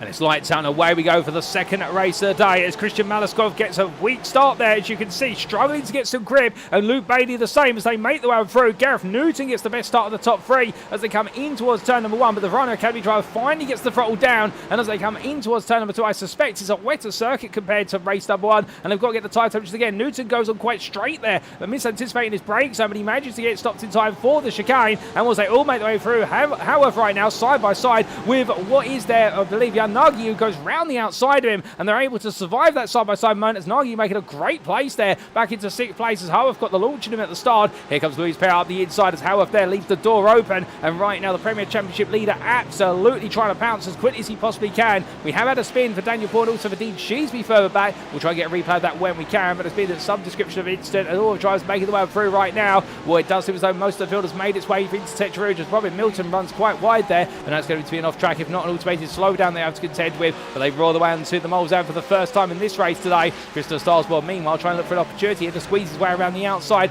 and Nick Stubb, and also get into the fight with Milton and Howarth, and we know that Ferrari is very strong in the toe, but how strong is it going to be here as they come on down? Well, it's actually going to be 2 by 2 as they make the way onwards. There's been a big incident further back, I believe, between a couple of drivers. More on that in a moment. But as they come on down here, it's practically 3 wide between Starsmore, Stubb and Howarth. In fact, that is going to be at Starsmore backing off there as Milton battling with Howarth. Got a slow moving at his car there a little bit further back, trying to see who that was. But as they come up really left into right, I believe that might be the car Mark Parker's going quite slowly. And well, car goes straight on as Roll Turfcue has had a bit of a trip there to the outside of the first of the Mulsanne chicanes. We've got gravel going up as well. Goodness me, it's all happening there into the first chicane. We're trying to unravel it as quickly as we can, but it's difficult with these conditions to discern the cars. And as they make the way down, well, right now Stubb battling side by side with Howarth for a brief rally, starts to pull away, and Howarth now under pressure from Starsmore as they head down towards the second chicane. Well, as they get ready to go into that braking zone, further back you can see they're a little bit weird from side to side for Vincent Loder, who was the driver who did take the rally across the line, as Peter Duke comes absolutely blazing into the braking zone there. Can't get the car stopped in time, unsighted under braking, makes contact with Nick Stubb. Stubb, I think, there just takes a tap to the side. Duke does get it back together, but he rejoins. Vincent Loder looks one way, Howarth looks the other way, so that's one way to take the second of the Mulsanne chicanes, and not the way you want to do it. But Duke in the end getting away with his heart in his mouth there as to what could have happened. And as they come down towards what will be the Mulsanne corner, well, right now Duke ahead of Loder and Howarth, but I can imagine right now Loder and Howarth will both have something to say and want to try and find the way through. But it's going to be Loder who's looking around the outside here under braking. Can he find the space? No, he can't at the moment. Howarth meanwhile having to go defensive here into Mulsanne, as that is Mark Parkhurst with Mathew Croft right behind, both trying to look a way through. There's an Exif Supersports drivers here trying to work together to pass that Mustang, and indeed they may need to team up here given the speed it's showing on these straights. It's all going to have to come in the corners and under braking, but right now Zanexis Supersport not being able to make the way past what is the DXT racing machine as they roar the way up towards that will be the Indianapolis corner. Well, right now everything proving to be challenging here, but I can imagine one braking zone and it's all going to be very different, albeit as we see Peter Duke here, Vincent Loder on his inside as they get ready to go into Indianapolis. Loder in the end back it off there, really trying to get under the skin of Duke, but Duke not letting it happen, and Loder goes out very wide there. as they make their way through the left hand, and now down towards our notch they go. A big slip and slide there for what is Parkhurst in the rear of the picture. Gets it back together, but it shows you where the drivers are trying to tease out that grip and try to get the temperature into the tyres, but they are all struggling at the moment as they still push on what is this opening lap. They will get the best part of what will be 7 laps in of racing, if not 8, and as they do, that tyre temperature will come up, and as they gradually start to warm those tyres up, they'll feel they can start to push a little bit more, albeit there's definitely a lot more water out on the circuit this time around compared to race number 1. You can see it by the volume of the spray coming off the back of the cars, and I think all the drivers struggling in terms of getting to grip with this circuit right now. Definitely feeling much slipperier, and with that wetness, all the lap times will fall, and it may slow the pace of the racing, but it's not going to slow the excitement, no doubt about it. But as they come towards the end of what will be this opening lap, looking to the front of the field, well, there is Christian Malaskov, 1.2 seconds clear of Luke Bailey at the moment. He's continuing to try and break away here. Malaskov is flying right now in this opening lap, and Gareth Newton is currently your Evo leader. Well, he started on the Evo pole, albeit he's gained some time out there, and right now is making that time count as they head in towards the forward chicanes. But coming into the braking zone where everyone queues up here, it's going to get very, very close as the concertina effect is in full force, albeit Robin Milton still over the back of Jan Nagy, with Stubb, Starsmore and Duke for close company, and Peter Duke here looking for an opportunity to get into the fight as we ride on board with what is the DK Racing Team driver in the 177 Acura, and as he powers his way out of the corner onto the start finish straight, bringing the car into the right hand side here, trying to give himself some visibility of the opening corner for lap number 2 and how much speed he can now carry into the sweeping right-hander. And when I see in the corner, he'll go back to racing line, and as he does so, takes a lot of apex curve, but keeps it nice and pointed under braking here, carries all the speed in, and right now this Acura definitely started to come alive, but Duke having that near miss, of course, on what was lap number 1, and as he makes his way after what be Starsmore, this time around we're loaded close behind him, as is Howarth. They're all queuing up behind. They're all right now trying to take an opportunity at Barson at what will be Jan Nagy, who is really causing this train of cars from 7th all the way through to what will be 15th place, but as they all stay together, you can see them, they're all in the one single picture rolling on through. Well, right now they're all reserved what is that overtaking desire for the Moles Straight once again. It's the prime opportunity to do so, but there it becomes a drag race. But speaking of drag races here, Ross Norsworthy on the left of your picture, Luiz Pereira on the right, and where it is going to be the aspiration there of the Vulcan Motorsports Silver Acura to try and find its way through, gain another place and gain another points paying opportunity, albeit we can see that Ferrari now as they start heading towards top gear and they build towards top speed, that Ferrari unleashes its secret, which is its maximum top speed compared to the Acura, and is now starting to pull back ahead by a nose. They break the way into the Moles and chicane, onto the anchors they go, too wide on entry, but it is going to be Luiz Pereira who's got more to lose here. Well, he decides to gamble it, and he gambles well, moves up towards 5th place ahead of Norsworthy, but Norsworthy right now 9th. He can only do so much. If to push any harder, he may put himself at risk of making a major mistake, which could cost him dear, and indeed not just himself but also his team dear in the Teams Championship. Simcast Racing UK continue to try and push upwards inside the top 10 of the teams, but meanwhile Nick Stubb battling with Robin Milton. Well, Milton having a poor run through the first chicane, and therefore this has given Stubb the opportunity to go around the outside to the inside of the second chicane here. They're still side by side as they head to this braking zone, albeit it looks though Stubb here is going to get work done on the brakes quite comfortably, albeit Milton there tries to turn in, but in the end has to point the car back out. You can see Milton practically shaking the car. It's almost as if he's shaking his head saying no, that's not going to work, realising that he couldn't turn in, and the fact that Stubb was going to make it to the apex comfortably and therefore has to back off, and that releases now Starsmore to have an opportunity here up the inside. You can see the Ferrari there slightly obscured by Stubb's Porsche, but getting onto the inside of Milton as they make the way down. So Robin Milton with a little bit of enthusiasm, in the end he's been eager to move forward, but he's eagerly moved himself backwards instead, albeit Starsmore here really get the elbows out. There's contact between the two of them as they slide towards each other in towards turn 14. Onto the brakes they go. Well, Starsmore does get him through, but does it a bit unconventionally, and in the end Robin Milton now pushed backwards towards Peter Duke and Vincent Lerner, queuing up behind him, but you can understand why even the smallest of twitches around here, it could be what is cataclysmic, so therefore it's forgivable what's happened to between them, and I'm sure they'll talk about it after the race in terms of it being a racing incident as they make the way onwards. Well, Starsmore trying to make his way through it as quickly as he possibly can, but definitely the prevailing conditions here in France proved to be absolutely treacherous, even for some of our fastest and most competent drivers on the split B grid. But roaring the one down, and as they do, no change at the moment, everyone's staying nose to tail, and it presents us with an opportunity to potentially look back at some replays, albeit as soon as I say that, that's Vincent Lerner taking a very, very aggressive line into Indianapolis, but in the end not quite working out as he looked for the move on Peter Duke and having to park up there rather than find an opportunity waiting for him.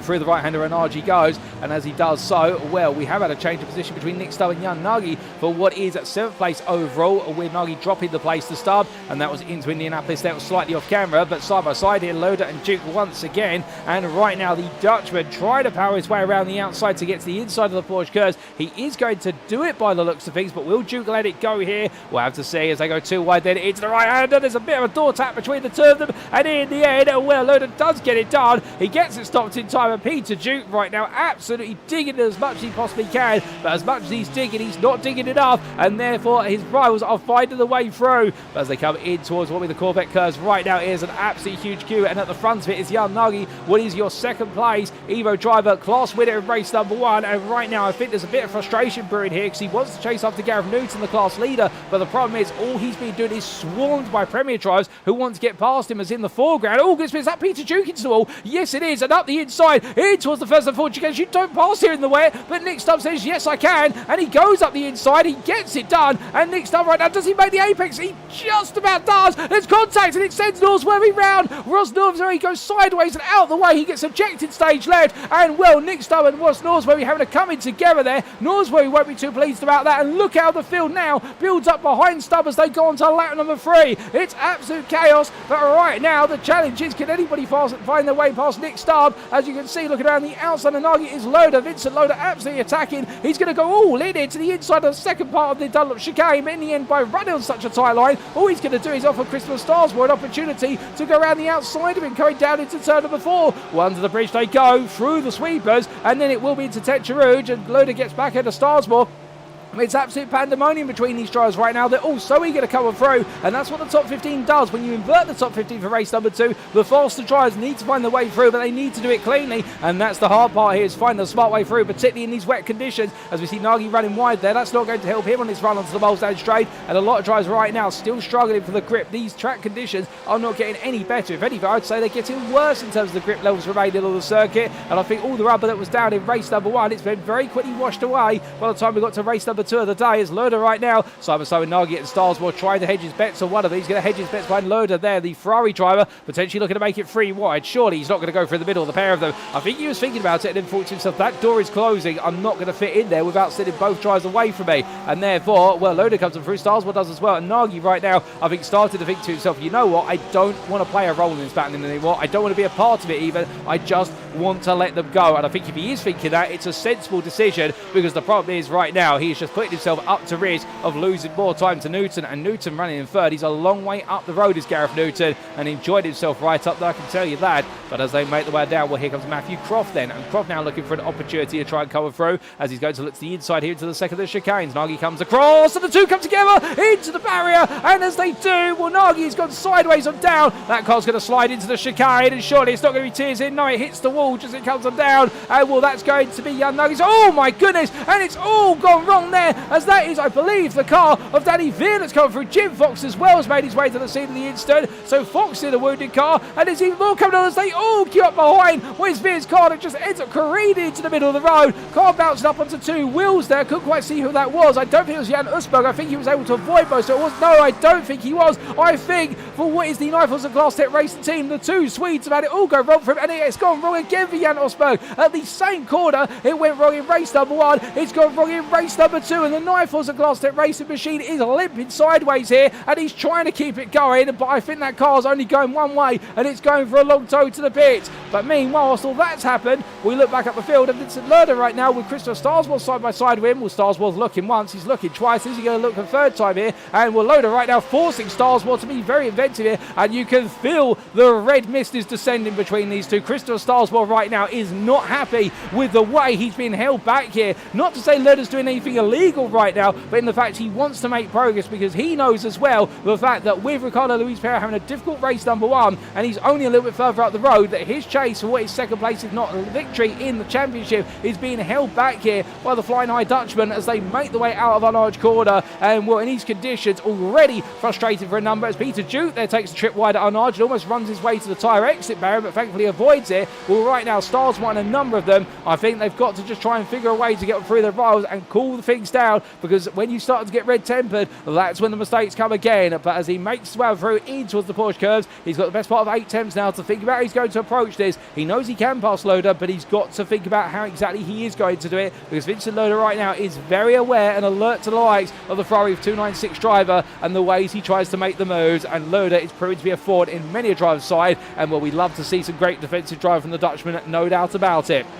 As we come up to Scott Kostrich, well, right now running in full place and trying to break away from Ricardo Luiz Pereira, but if anything, Luiz Pereira there running closer and closer to the back of it as they come in towards the forward chicanes. For what will be the third time of asking, onto the brakes they go, and close enough there to tap the rear of his rival, albeit he won't be any closer as we look back from the rear of the Scotsman's 101 machine, and Luiz Pereira practically pushing him through the corners there as they go to lap number 4. We'll pound the way across that timing line then in terms of the fastest lap of the race. Well, that being in the hands of Christian Malaskov right now, a 4-minute 28.7, and suddenly it becomes a 4-minute 26.324. That's Nick Stubb going faster, but Malaskov leading this race by a comfortable margin of 1 second over Luke Bailey, as there's going to be Luiz Pereira out the inside, goes all into the Dunlop chicane. Scott Kostrich there seeing it coming, fights it hard by putting the car in the middle of the road, but Luiz Pereira finds the grip, and the Acura now moves forward a little bit more, albeit Hiccup Stubb as well, so it's going to be too wide here between Kostrich and Luiz Pereira down the hill through 4 and in towards 5, and well, the Vulcan Motorsport Silver driver got his defence, so you can, the Carme GP2 Porsche driver, I think now into worry about the fact he's got 2 more Porsches queuing up behind him,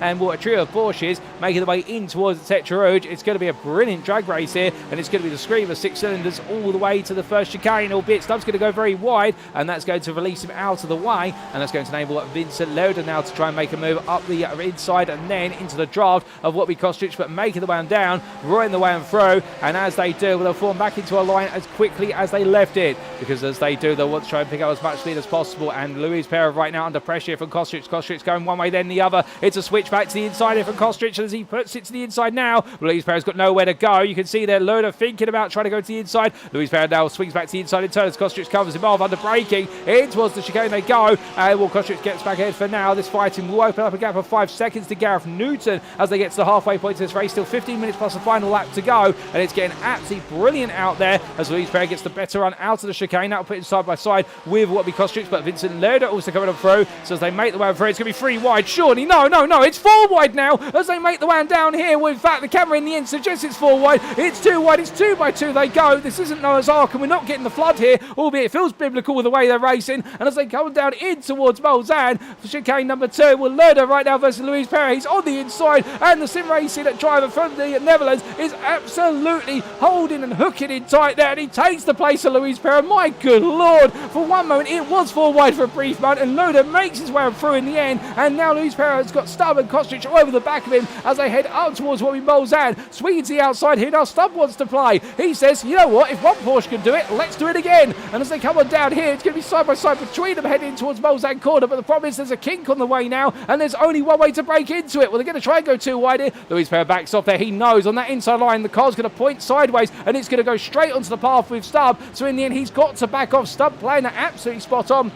as they come out of the corner, and now Kostrich and Starsmore there. In fact, Starsmore has closed up massively in this run, and as he makes his way onwards, we ride on board here with the Simcast Racing UK at 110 machine, and well, you can't see much at the moment, but I can promise you that half a second in front of him is Kostrich's car, and then only what is a further 3 tenths in front of that is Luiz Pereira, and another 3 tenths to Stubbs, and then another what is 8 tenths to Loader's, albeit that mist, and with the spray that's coming off the back of the cars in front right now makes it impossible to tell, but that's what he's dealing with. Unsighted coming in towards Indianapolis corner, but Starsmore right now getting the car parked nicely as he makes his way through the corners, absolutely smoothing out the brakes, and that's why this Ferrari driver is one of your major championship contenders in the Premier class. Wins on large corner they go. Can he look for a move here? And the answer is no, he can't. You can see Stubb there. They all go deep. They all decide to go wide, and Starsmore seeing it happening now, sees an opportunity here to try and look for a move as he tries to battle with Kostrich, who's on the right of your pitch. You'll see Starsmore is obscured behind the 3 cars in front of him. As they come on around here, the Ferrari does pull ahead of the Porsche and makes up another place here, and Starsmore is gradually rising up through the ranks,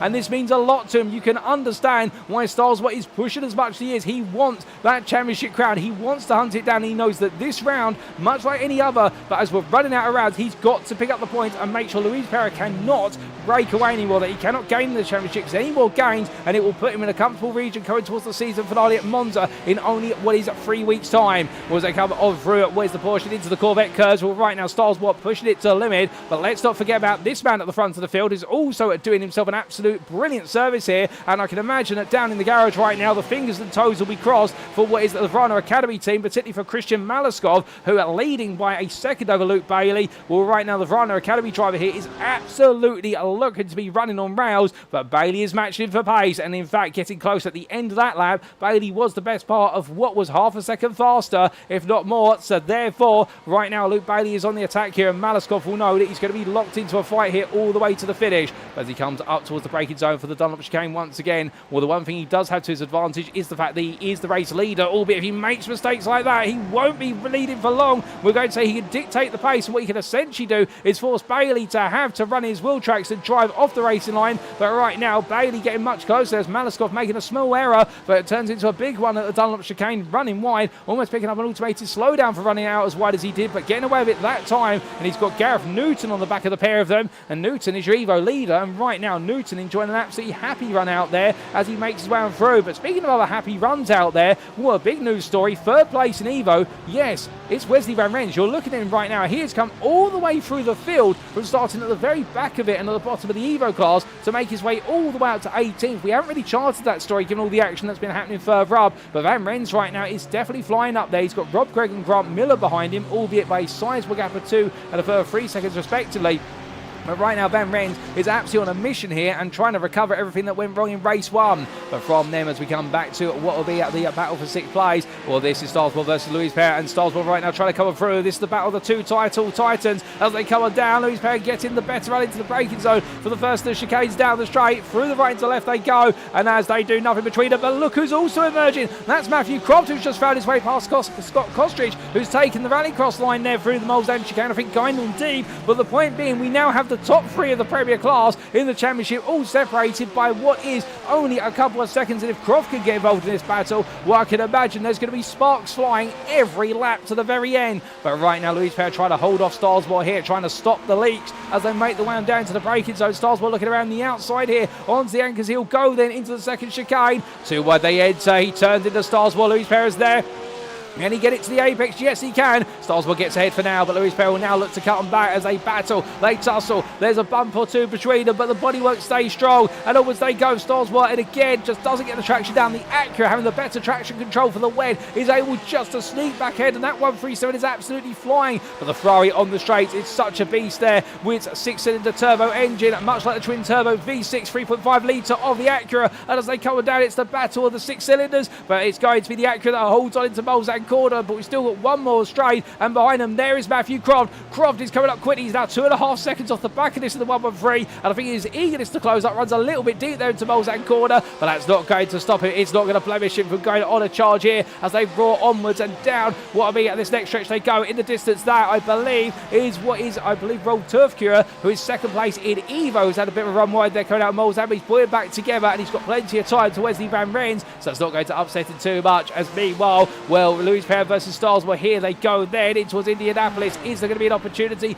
No, there's not this time, and right now the Britain are having to back off their virtues versus the Portuguese driver as they roll on through, but Starsmore definitely get more and more eager. There is an error for Luiz Pereira coming out of Indianapolis, and that releases Starsmore ahead for now, but Luiz Pereira immediately on the back of him once again. Robin Milton running wide at the rear of the picture, and the 137 Acura powered by the Mugen engine right now sees Starsmore. Oh, that's Starsmore. He's round. He disappeared out of our sight for a brief moment, and that explains why, because he's gone round the exit of Arnage, and it's a sudden twist in the tail as he tries to get this Ferrari turned back around, but hits the barrier once again. Some bodywork comes off, and Starsmore's race right now goes from good to bad to disastrous in the space of one Arnage corner with 8 minutes left on the clock. But as it does so, well, what exactly happened, we'll find out very shortly. Steve Sheesby's now going to pick his way on through, and Sheesby having a quieter race, much like race number 1, but not as far up the order. Well, from them, Peter Duke battling with Robin Milton here as they make the way through the Porsche curves, and well, nose to tail they go, and right now Duke getting back ahead of Milton as he pushes onwards to what will be 9th place overall, 8th place in the Premier class.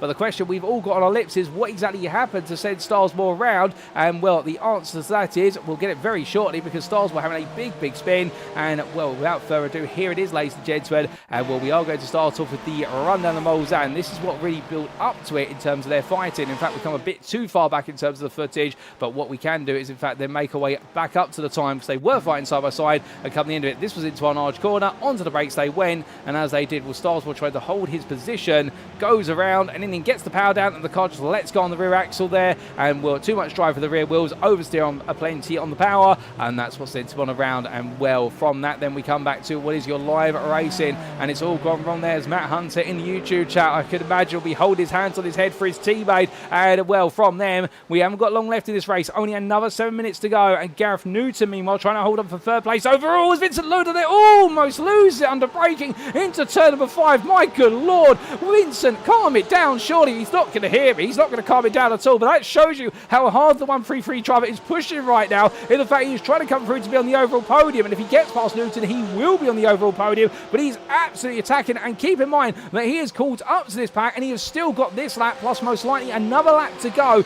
We will likely get what will be 7 laps of racing in this final race a day, and that's Luke Bailey and Christian Malaskov only 3 seconds in front of him in totality. What that means is that right now, given the pace that Loader's bringing to the table, he is lapping 3 seconds a lap faster. He could challenge for the victory of this race on this lap and the final lap. He is absolutely a missile right now as Vincent Loader, and a good missile that he's locked onto his targets and is absolutely trying to strike them with pinpoint precision. Meanwhile, Nick Stubb moving up into fourth there, gets up the inside of Newton, who immediately lets him go, and I think Gareth Newton recognised it here. Look, I could try and take an overall top 3, but what's the point of it if I can guarantee myself Evo victory, as he lets them all go. And well, right now definitely the tables are turning here, and what a way it's all turning so far as the drivers continue to make their way onwards. But as they do, well, meanwhile a bit further down the order we do have Rob Gregg chased after Denny Plurger in the battle for 20th place here, and well, these two drivers right now just running together with Grant Miller a little bit further up, and Greg being your 5th place Evo driver with what is Grant Miller in 4th place just in front. Well, both drivers here continue to move onwards, and you would understand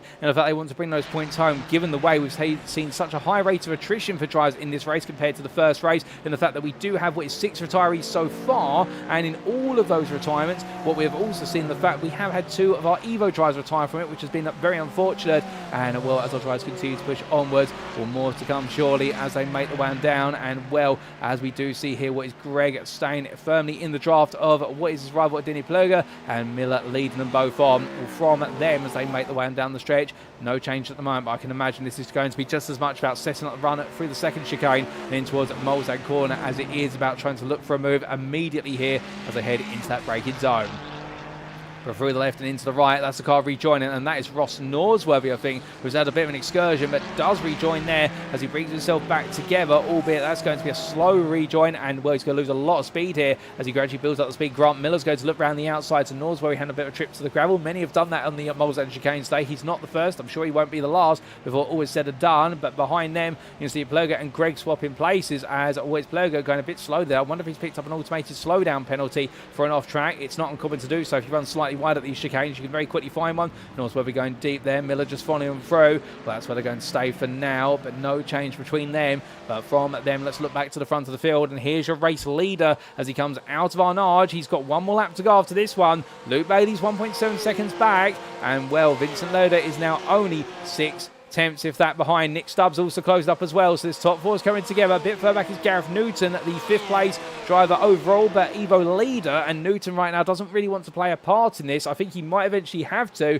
given how things are playing out, but I think the main thought in his mind will be that he just wants to be a distant party to it, as we can see Bailey really struggling here through the Porsche curves, and right now Loader getting close, but not close enough to find a move, and well, where's he going to go is the question. If he does look for a move, but right on board here, Loader's trying to go around the outside. That's very brave from Vincent Loader. He goes for it then into the inside then of what is turn number 29, and Vincent Loader, my good lord, that man is going to overtake anywhere. And as they come through, well, Nick Stubb now on the inside there of Bailey, coming on through the kinks in towards what will be the Ford chicanes, and Stubb makes his way through. Luke Bailey loses 2 places for the price of a couple of curves, but Bailey doing very well there to avoid contact with 2 rivals, and these 2 Premier drivers, Loader and Stubb, they are literally battling everywhere out on circuit. So one more lap to go, ladies and gentlemen. It's 7 tenths as they cross the line, but Christian Malaskov leads, but will he be leading to the checker flag? Vincent Loader is absolutely on a charge right now, with Nick Stubb immediately behind, and Luke Bailey completes your top 4 Premier tries. He watches on in the distance. They make the way up towards the Dunlop chicane, and here they go into the braking zone. The Verado Academy driver is going to defend this as much as he possibly can, but he over defends it and goes straight on. It's a mistake. He'll rejoin, but surely that's going to cost him the leader as he does rejoin, and Loader comes on through there, and an easy mistake to make. But for Christian Malaskov, it's going to be a frustrating one as he loses the lead of the race, and Nick Stubb tucks in behind. This may be enough now now to enable Loader to break away from his fellow Dutchman as they roar the way in towards turn number 5. But Stubbs going to be on the inside there, too wide as Malaskov tries to stop the run of places going away from him. But in towards Tetra corner they go. You can see Loader now already 1.5 seconds clear. Any damage being done there with the fighting, and Stubb right now will want to clear the Verano Academy driver as quickly as he can, but Malaskov has got other ideas here and wants to try and hold on to second place. He wants to finish on the podium. You can understand why, because he's had a season so far of missed opportunities and things not quite clicking, but right now he'd love to bring home a major result for all the team. And as they make the way down the Mulsanne for the final time today, where it's the first of 3 parts here plus a run towards Indianapolis, and Stubb will be waiting. He'll be looking to try and be tactical about this, albeit Loader, meanwhile, 1.2 seconds clear, and therefore Malaskov will be getting a distant tire as well. We could see these 4 yet to come back together, depending on how well they clear these chicanes as they make the way on through. And well, right now, Malaskov absolutely hoping he can keep that distant tire. As you can see the car wobbling from side to side. The oversteer there of what is the slippery track surface, and the power being laid down, making it visible how hard he is pushing it further back. Robin Milton side by side with John Ludbrook under braking into the first of the Mulsanne chicanes. He's on the inside there in a slightly wounded Acura NSX Evo 22, but he makes that place up to 12th place. They roar the way and through, and as they do so, well, right now Ludbrook will tuck him behind him. But from them, as we look back to what will be a little bit further down the order, Rob Gregg closing up to the back of Grant Miller. You can see Miller holding on to full place in Evo, and Gregg trying to take it off of him here as they come on down. In fact, Gregg looking around the outside. He won't be able to find it this time and having to wait his turn a little bit longer, but definitely thinking about it. Through left into right into left they go from the driver's perspective, left into right from our perspective. Denny Ploger there missing his braking zone and going straight on, but it's a good run here from what will be Gregg to look round the outside into the second chicane versus Miller. And again, it just goes to show the electronics package on that Acura, plus also the driver ability going hand in hand, and Rob Gregg absolutely nailing it here as they make the way down in towards the second chicane. But he'll be too wide here, and this will be important for Miller's championship, because he will know that Van Rens is in front of him right now, and Miller really not having a day to score big points versus his rival. Onto the brakes they go, too wide on entry. It's a big slide there, and Miller was never going to let it go, and Rob Gregg in the end being made to try and outbrake his rival, but he's not going to outmuscle the Mustang that just absolutely stays strong as they roar the way up towards Mulsanne corner. But as they come through, well, from them for a brief moment, we need to look back to the race lead battle. Vincent Loader definitely 1.5 seconds clear as Nick Stubbs still can't find his way past Christian Malaskov. He's going to try and look round to the outside now in towards Indianapolis corner, but Malaskov still parking the car on apex there, making Stubb have to think as much out of the box as he can in order to make the move. Off camera, Gregg has got ahead of Miller in towards Mulsanne corner, but now they're too wide on the run down towards what will be Indianapolis corner as Malaskov goes very deep on our camera screens there. Stubb has now cut to the outside, to the inside then for the Porsche curves. It's going to be a drag race here for second place in towards what will be the very tight sequence of corners to complete the lap, but who's going to be leading it as they make their way through? Well, Stubbs got a nose ahead, but it's only by a couple of hundredths here. Too wide they go then, and well, it's going to be Stubb on the inside. Surely Malaskov's got no way of going around the outside this. I think he's going to try it. He's going to go for his Malaskov. Here he goes then, but can he hold it all the way around the outside? And in the end, Stubb does get ahead, and Malaskov stays right with him now as they come through the Porsche curves, roaring the way through, load off into the distance already, but that's your top 3 with Bailey and Newton followed on through. And as they come on around right now, Gregg versus Miller has gone the way of Rob Gregg, we should point out, come the run of Indianapolis, so I don't think there's going to be change there. But as they make the way now in towards the Ford chicanes, well, the whole field comes on through, and well, looking at this man, he may not have taken victory in race number 1 of the day, but I'll tell you one thing, ladies and gents, he's carved his way through the field, and as he makes his way into what will be the final couple of quarters for our final lap of racing here at Le Mans, for Vincent Loader, he has been an absolute force to be reckoned with in race number 2, and that's why the checkered flag waves for him, as Vincent Loader takes victory here in race number 2, overall in the Premier class with a fantastic drive, head of Nick Stubb, your runner-up, and then it will be Christian Malaskov who takes his first podium of the season overall in the Premier class for Rhino Academy, and what a way to do it, ahead of Luke Bailey with a brilliant full place. Gareth Newton will take victory in the Evo class, his first victory of the season, well done to him, head of Mathew Croft, with Ricardo Luiz Pereira 7th place, head of Scott Kostrich, and it will be 9th and 10th for Peter Jute and James Howarth respectively. Rolled at Turf Korea makes his way onto the Evo podium, a brilliant drive from him to return to the podium there after a bit of an absence, 11th overall, and there'll be Robin Milton in 12th, ahead of John Ludbrook in 13th,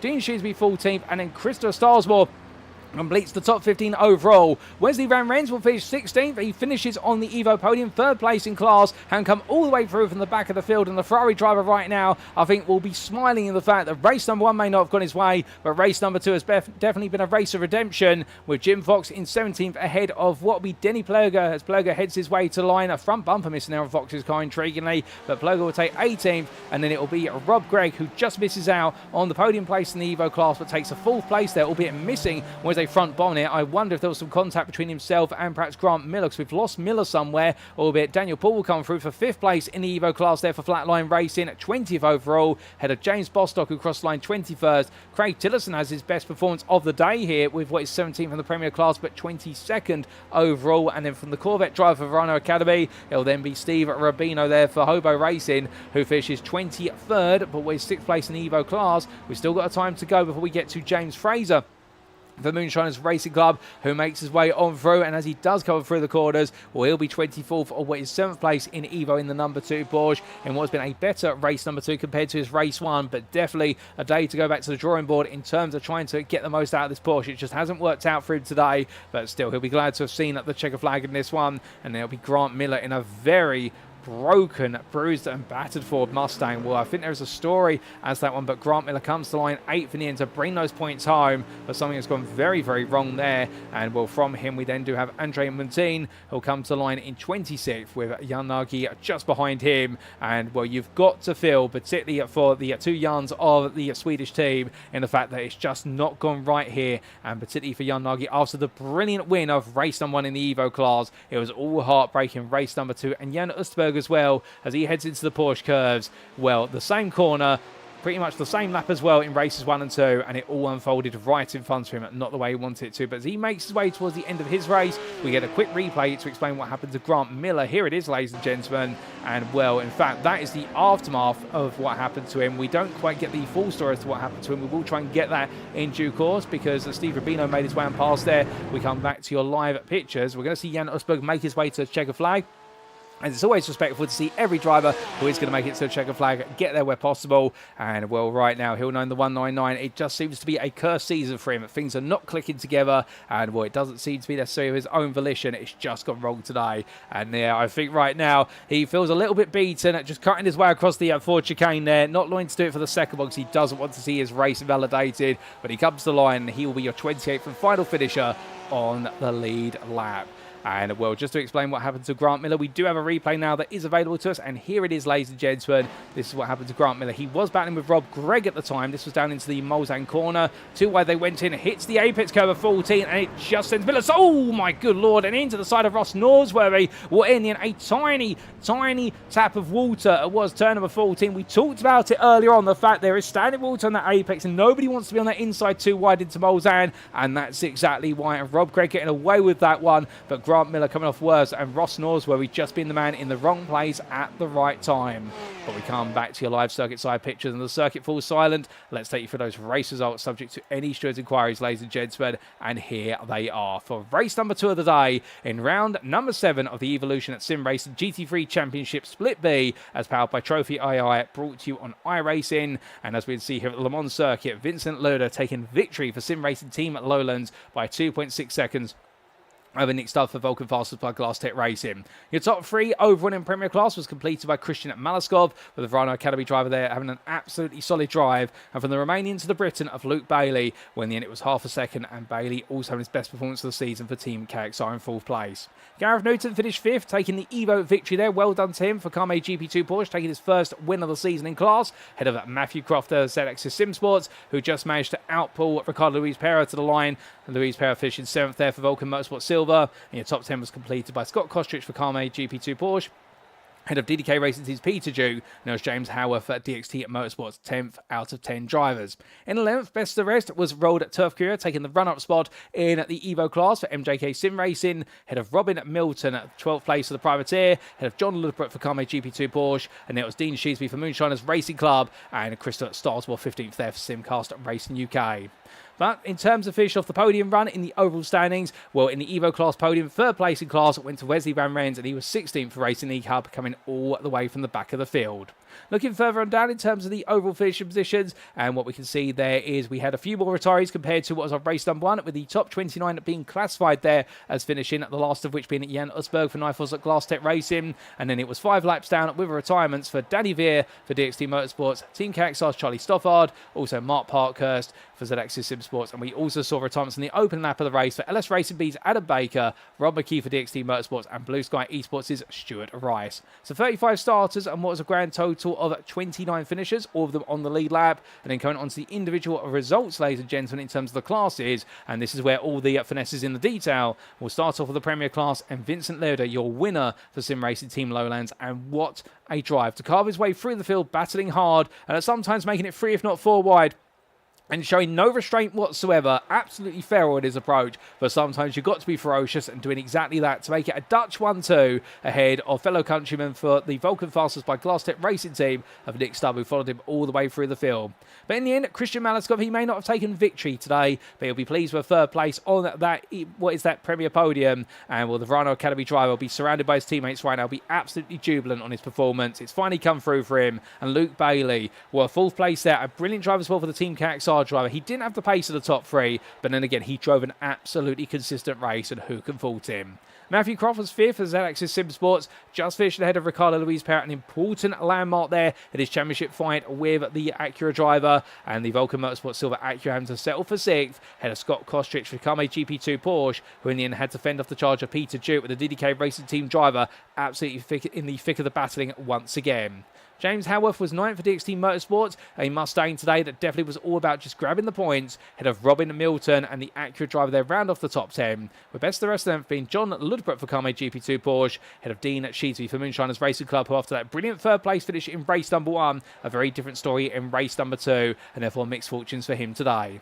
Christopher Starsmore was 13th for the Simcast Racing UK driver, losing out towards the end of the race there with that late instant, and he'll be absolutely gutted about that. Jim Fox was in 14th for Super GP2 ahead of Denny Plurger, the MJK Sim Racing driver, not having a happy at race number 2, and the same could be said there for James Bostock, Craig Tillerson, Ross Norsworthy with that late instant between himself, Grant Miller, and what was Rob Gregg. Also Jan Usberg there was the last of the finishers, and then we did see the retirements of Danny Veer, Adam Baker, and Rob McKee. And then coming on to and also Stuart Rice there, we should say, as he was right at the back there, 23rd for Blue Sky Esports. Let's not forget about him. But then coming on to the Evo class, and as we do, well, in the Evo class, it was Gareth Newton for Kame GP2 Porsche, who in the end took victory by 20 seconds over MJK Sim Race's Road Turf Courier, and what a drive for the Dutchman there to finish on the podium once again, and make it a double Dutch podium with Wesley Van Rens 3rd place behind him, a further, what was 14 seconds behind for Racing League Hub.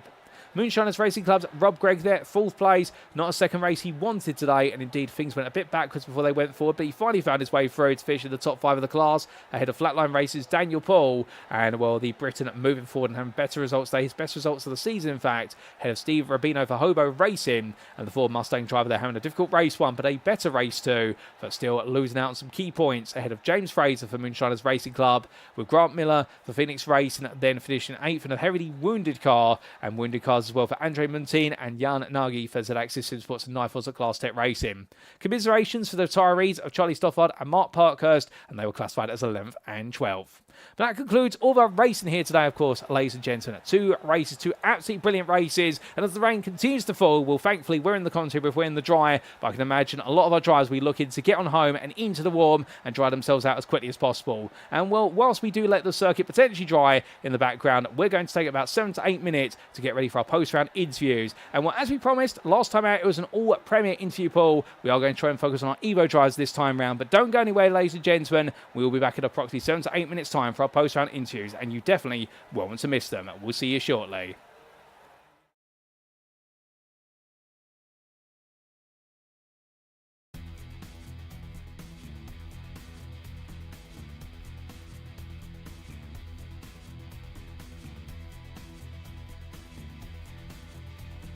Of the green flag, and there we go. Tristan immediately getting the jump on his teammate Luke Lucchese, and he's going to have to go the long way around the outside. It's not done yet because Luke will have that favoured inside line going into turn 1 side by side. Goliath has had a good start. He's up 2 places around the outside of Luke Lucchese, 3 wide there, the blue Acura on the inside.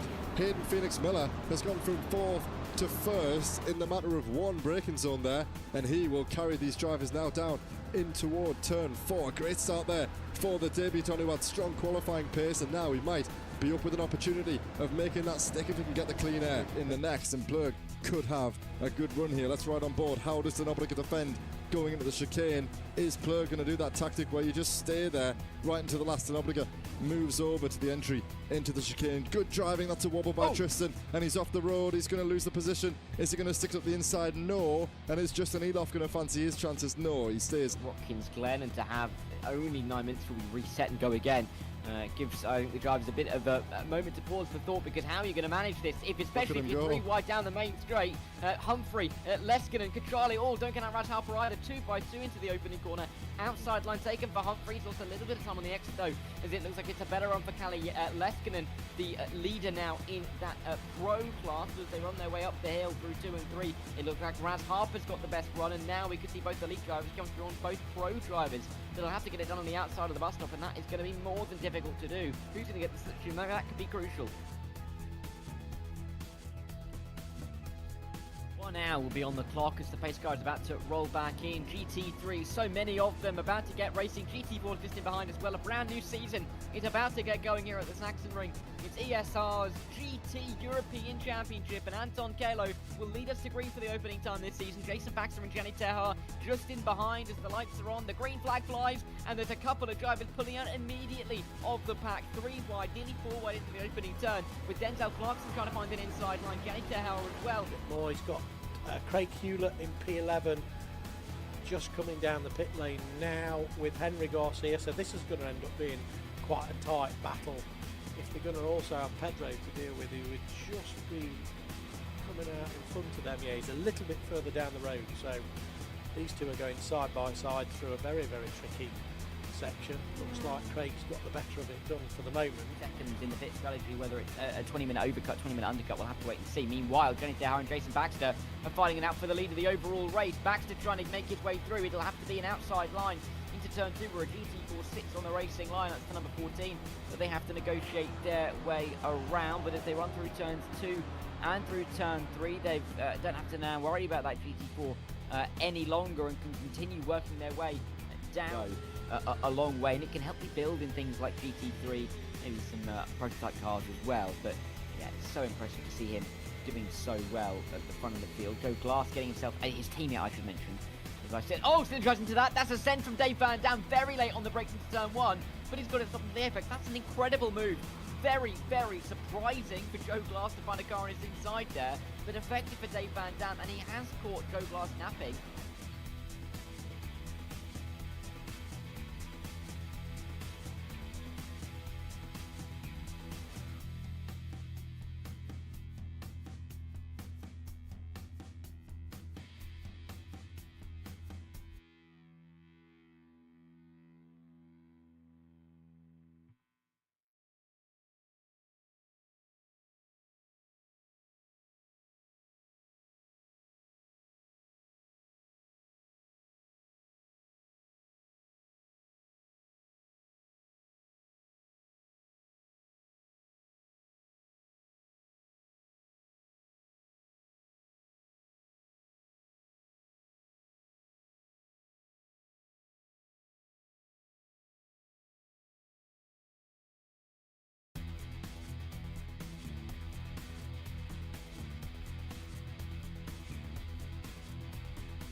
Of the green flag, and there we go. Tristan immediately getting the jump on his teammate Luke Lucchese, and he's going to have to go the long way around the outside. It's not done yet, because Luke will have that favoured inside line going into turn 1, side by side. Goliath has had a good start. He's up 2 places around the outside of Luke Lucchese.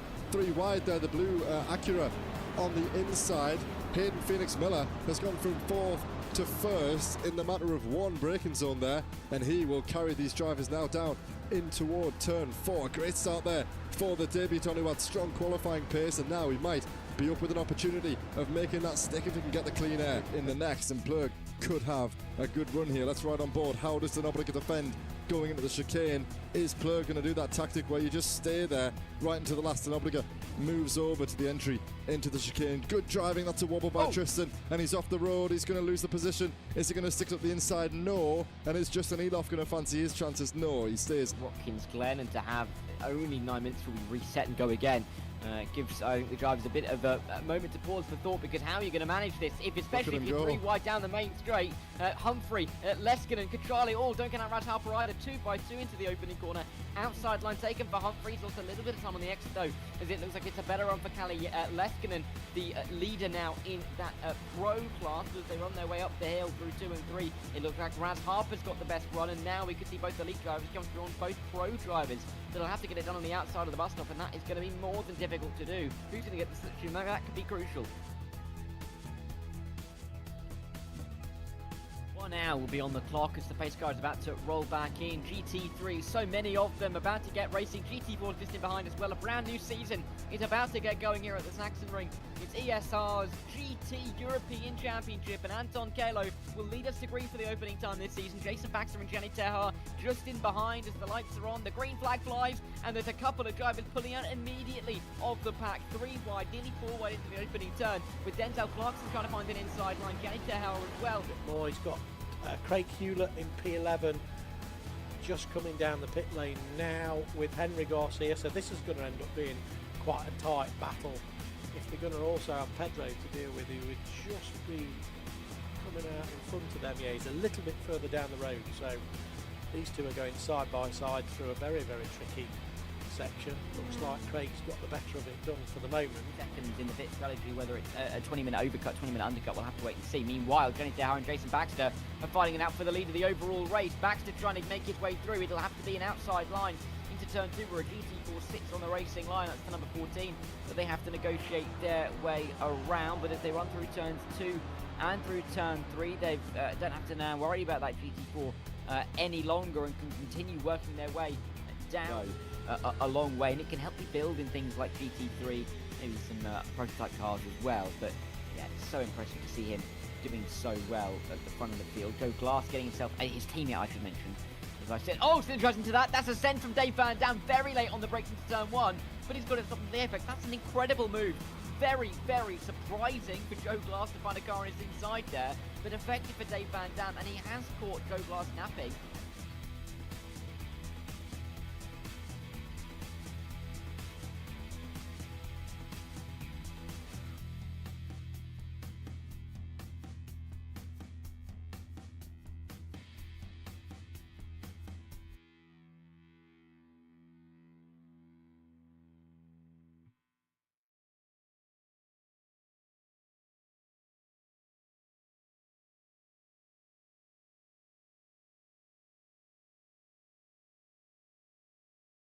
Alrighty, ladies and gentlemen, without further ado, it is time for our post-round interviews with our volunteer drivers. And as much as we put the call out for all Evo drivers this evening, it looks as though it's Premier drivers who once again join us in the interview room, but we're not complaining. We're very happy to hear from our drivers and our stars in the Premier class, and we're going to be kicking off by hearing from Moonshiners Racing Club Dean Sheesby, who had a great qualifying session in race number 1 for things to end up turning a bit upside down in race number 2, before we then come to DXT Motorsports and interview regular James Howarth to talk about his exploits in the Ford Mustang, and then we'll come to Mathew Croft from Zadaxis Sim Sports, who today it was all about trying to do as much damage as possible to Ricardo Luiz Pereira's championship campaign. But joining me now in the interview room is none other than Dean Sheesby. Good evening to you, Dean. And well, what a conflicting night of racing for yourself. A great qualifying performance, a great race 1, but a race number 2 that I think left a lot to be desired. Yeah, race 2 was it was what it was. Bit of a racing incident. We can't really blame Mathew too much for it. I'm coming across. I don't think he has the right to come up the inside when I'm turning, but it's minus tiniest little bit of contact, and with the spray and that, he probably couldn't see it. I couldn't see it, and yeah, I get looped. But it made it a bit fun coming back through some of the cars. It was a lot of difficult overtakes to do because you just couldn't get past people. With the spray and that, it just slows you down massively. But yeah, made it fun. But yeah, and race 1, a good result for me. Well, indeed, a great result in race number 1. But before that, of course, an absolutely fantastic qualifying session as well. Let's talk a little bit about it. course, qualifying this evening being a little bit different and unique in the fact that there was the mad scramble to get your laps done as quickly as possible because you didn't have as much time as you would perhaps normally have available in qualifying, or at least the number of laps, I should say. It was still 15 minutes, but you could only actually get 3 laps in. Did that change the way you approach qualifying at all? I was late starting it because I went to the toilet. So I literally came out, did the first lap and got invalid straight away, and then the time I set was on my second lap, and that was it. Oh, goodness me. Well, very frantic rushing in qualifying. I mean, what must have been going through your mind at that point other than don't get another off track? Just wanted to get a time, and after last race, we decided to, as a team, start from the back, which didn't pay off at all. I needed to qualify, and I needed to be up there because I knew if you're in the spray, it was going to be difficult. Either being in 4th place at the beginning of that start, I overshot the, I think it was T2. I just went straight over. Thought the safest thing to do was just go straight on. Ended up overtaking, I think, 2 cars and give the places back before carrying on. But yeah, either just a couple of cars in front of you, it was carnage. So yeah, knew I needed to be up there to have any chance of doing anything today. Well, you knew what you needed to do in order to try and carve your way through. There was no doubt about that. And going into what was race number 1 then, with some spray, even from a 4th place starting position, we saw you have an absolutely brilliant start to that race and very gradually start to claw your way towards the front. The leaders may have broken away, the top 2, but you were firmly in the fight for 3rd. Yeah, I think 3rd was probably the place where I had the pace for. I think I was faster than the other cars around me. I did have a little bit more time in quali, probably to get. I made a couple of mistakes on the last couple of corners. There was a chance that I could have got the same sort of time as 1st place. I think that was it a 26.5 or something like that? Yes. I lost a fair bit on the last sector, so I knew I had the pace up there. But then Vincent and Mathew, their pace in the race was like that was just lightning. Got first couple of laps, I thought I could have a sniff at Vincent, and then the next one she's pulling 23.8. I was like, yep, see you later, lads. But I'll keep going at it. I could see that Duke was behind me for a fair bit, and I just was maintaining the gap, to be honest. Didn't want to push myself too hard and lose 3rd, but I knew I could maintain the gap to Duke, so basically what I did. And then when I saw that the 2 lads were getting close on the last couple of laps, I thought, if they 2 have an accident, I need to still be putting half-decent lap times in to be there or thereabouts to mop up anything if anything happened, but it didn't. Well, things didn't quite happen very much at the front with regards to them potentially taking each other out and gifting you an opportunity to go for victory, but still a 3rd place, which I don't think you'll be complaining too much about, given the fact that then it meant flipping the top 15, you'd start in 13th for what was race number 2. Obviously, we had the incident, but was there a strategy in mind before you went into the race? Just see what we could do, to be honest. I knew it was going to be difficult. That spray is never easy. And this track is one of them tracks where, unless the car in front of you has a bad exit out the corner, you're not overtaken very easy. So I think I had to pull a move on Jim Fox, one of the drivers who was struggling to get past. I ended up having to send it around the outside because I tried to position it in the inside for several corners and was having no luck. I was like, I've got to just go late and go around the outside because it wasn't happening. It's one of them tracks. Well, it was one of those tracks which definitely did not offer up to overtaking perhaps as easy as you would like, but with the incident that happened, you then had to start carving your way through the field. And this Acura we've seen from a number of drivers, including yourself today, a car which may not have all the straight line speed, but it's definitely got a lot of traction in the wet. Yeah, it seems to be good. I still think the Porsches are faster in the wet. Granted, I can't drive the Porsche to save my life, as we can see in the GT series, but yeah, that car doesn't suit me. But the other 2 in the Porsche in race 1, you could just see them pulling out of them corners. So I know you're saying that the Acura looks like it's got traction, but them Porsches have got something else in them. They were rapid pulling out of it. But it does. I don't know what it is. Me in the wet and the Acura seem to get on pretty well. Last season I had a couple of good races in the wet, and same again with race 1 today. Well, definitely it seems to come together of quite the marrying combination, yourself and the Acura, and one that is a match made in heaven. And as you went up through the field, in the end finishing 14th overall but 12th place in the Premier Class, I mean, it wasn't the result you were looking for in race number 2, no doubt about it. But still, I think when you can be proud of the fact it's not necessarily about how you start, it's about how you finish. Yeah, well, I think when I dropped back down the group, I was anywhere between 24th to about 28th, and then had to claw my way back up. So to get to 14th was great. I am a little bit disappointed. I think I could have potentially got to the top 10. I was closing up on Ludbrook and the cars in front of me, but we had a bit of an incident. I think it was on lap 3 in the chicane after the first moves on, and yeah, I think it was Danny Weir had a big smash, came back onto the racing line, caused absolute carnage in that, and me and Jan Osberg got quite a bit of damage from it.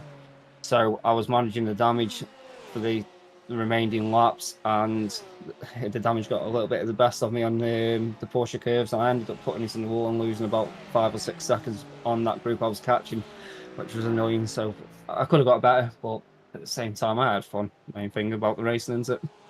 That's the main thing indeed. Like you say, it's all about the fun. And well, coming away from this round, we've still got 3 rounds to go. And in a week's time, we make our way back to United States of America for the Sebring International Raceway. How are you feeling for a visit to the Florida circuit? I absolutely love that track, so can't wait. Oh, fantastic. Well, we look forward to seeing you give it your all there for what will be our final feature race round of the season. Are you going to give us a prediction as to how you think you'll do there, or should we just wait and see? Target top 10. I'd like to say top 5, but some of these lads are rapid. Some of the new boys that have joined this season, yeah, have got some serious pace. So I think last season I finished second there, but I can't see it happening this season. Well, we look forward to seeing you at least chase the top 10, if not higher. But just before we do let you go, Dean, is there anybody you'd like to give a shout out or a thank you to live on the broadcast this evening? Just to the Moonshiner boys.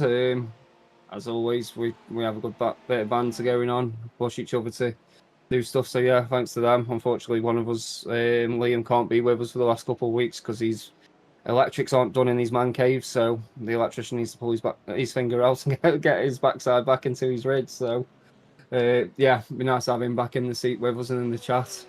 And then to you guys for putting on the show, the admins and yourself for the stream. I can't wait to go jump in the hot tub and relax and watch this back for the next hour.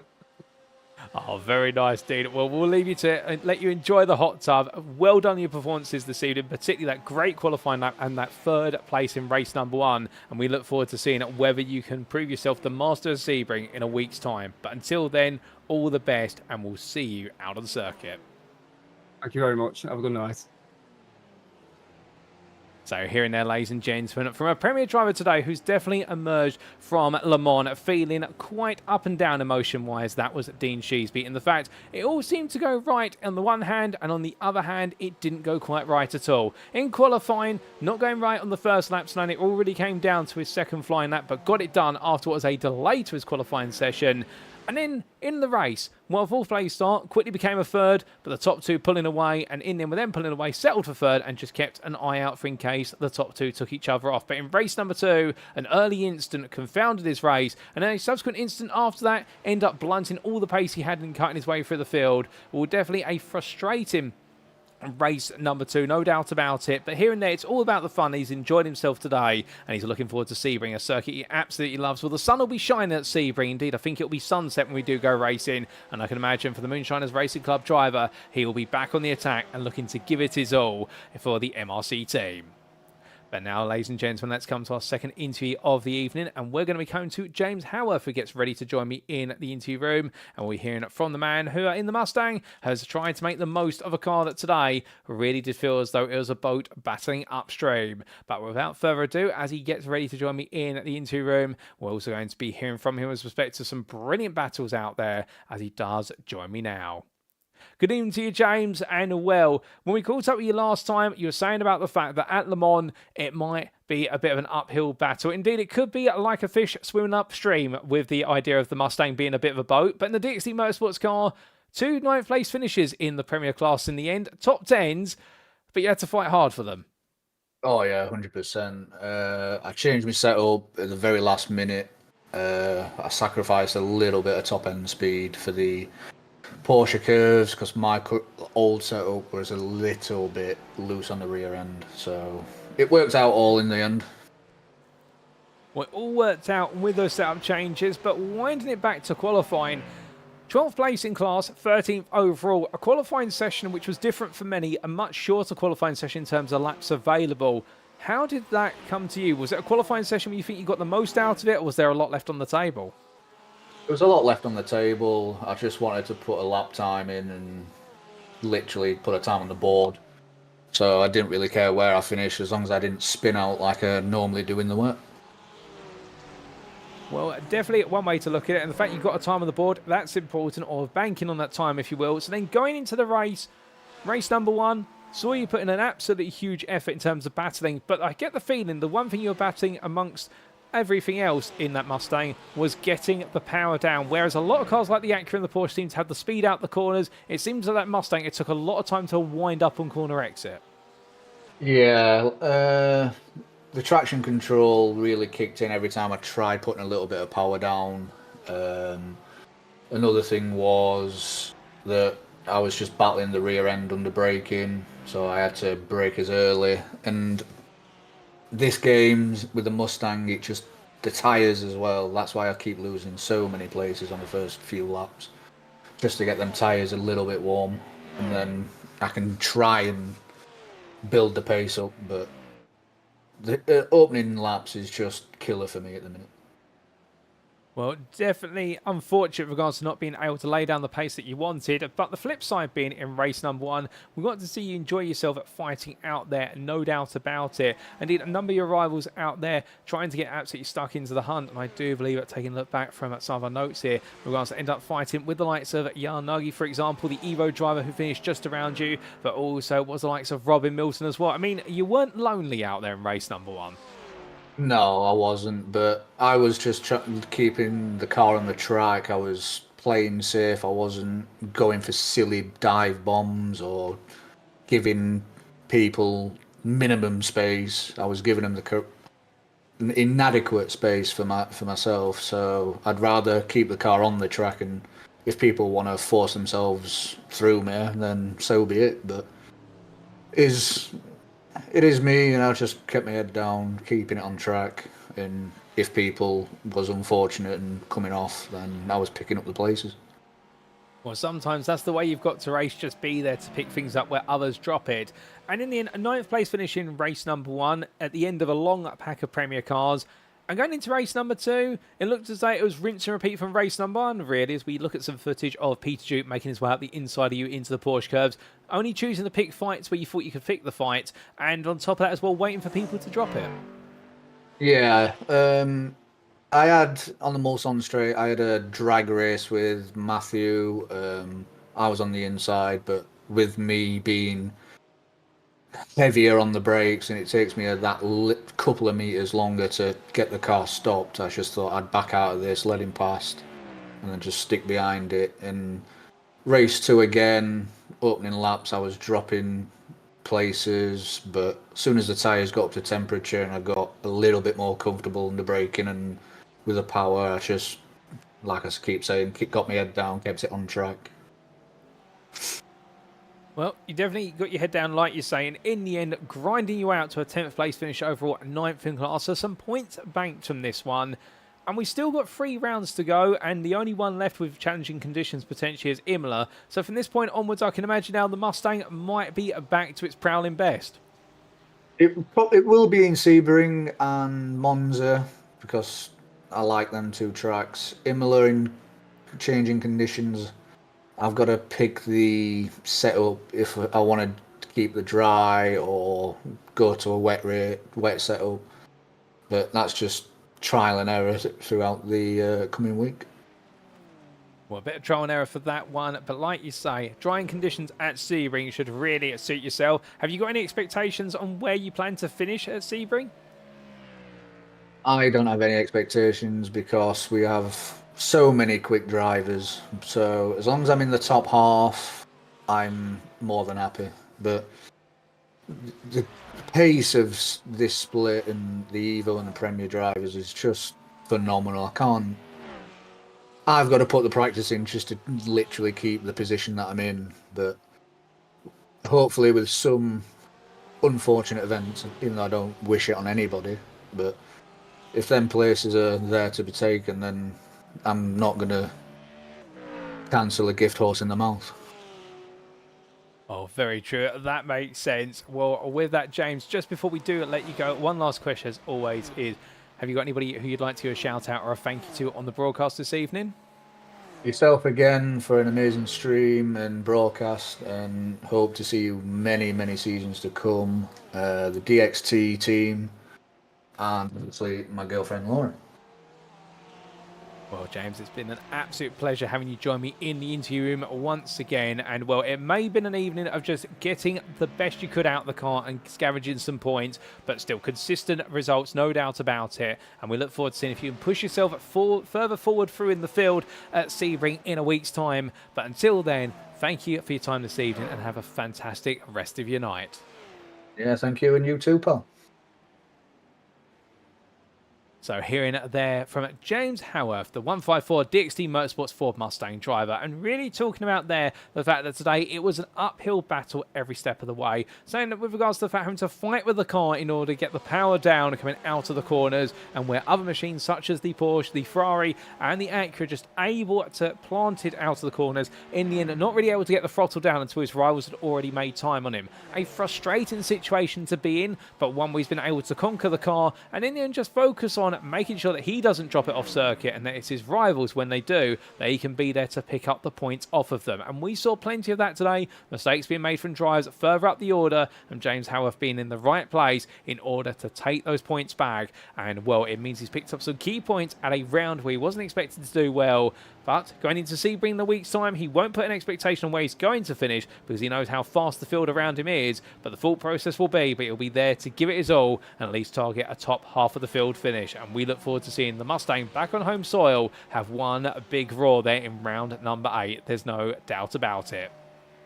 But with that, ladies and gentlemen, we now come to our final interview of the evening, and well, it is going to be with Mathew Croft. And well, let's come to the man then, who really has been an absolute charger over the last couple of rounds. And let's hear the story from the man who in the end had to fight hard for a double top 5 finish, including a second place in what was race number 1 of the day. Well, he joins me now in the interview room.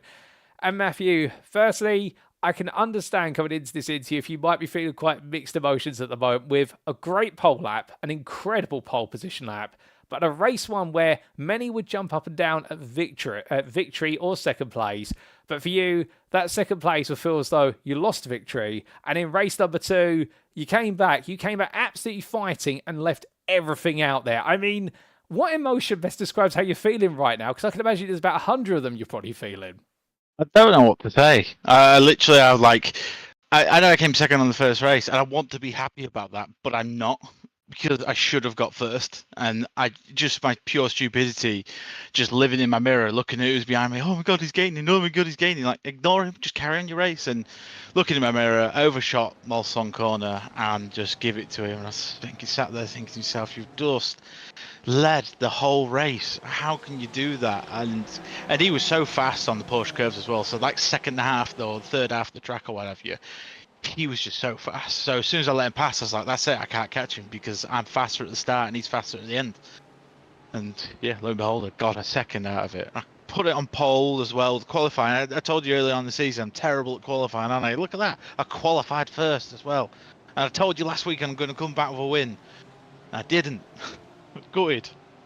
Oh, well, it's completely understandable, but I can tell you one thing. You've definitely won the hearts over a number of viewers, no doubt about it. I mean, I'm not allowed to have favourites, but if I was a viewer, I'd definitely say you've won me over with that performance in qualifying. Let's talk a bit more about that. Taking pole position by almost 2 attempts, the biggest margin we've seen for pole position in some time. I mean, 2 attempts at Le Mans is arguably nothing given the length of the circuit, but in these conditions, I mean, you absolutely nailed it. It must have felt like an absolutely special lap.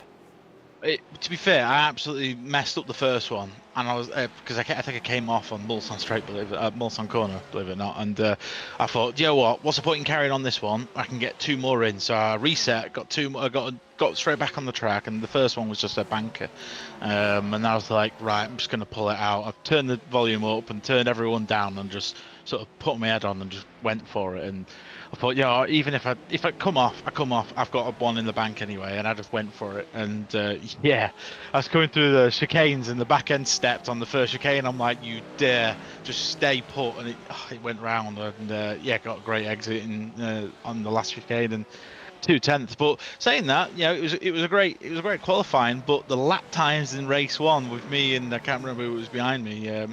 Me and the guy that won. Our lap times compared to the qualifying lap times was ridiculously fast. Like low 24s, and he managed a high 23. I was like, why couldn't we do this in qualifying instead?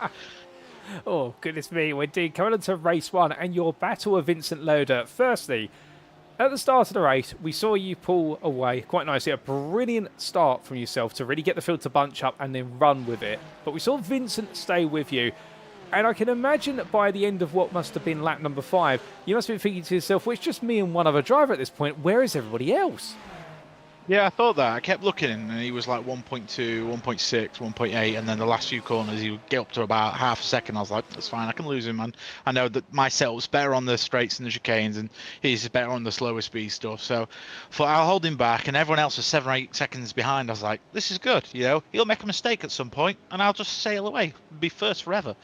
And he was like, the lap times, I was looking at my reality thinking, Jesus, these lap times are within like hundredths of a second of each other. He's fast. Next one, fast. Next one's fast. I'm like, sugar, he's not gonna make any mistakes. He's just gonna stay on me. And fair play to him. He made no mistakes. I made a couple, and that cost me. And he just kept his pace. He was a fantastic racer.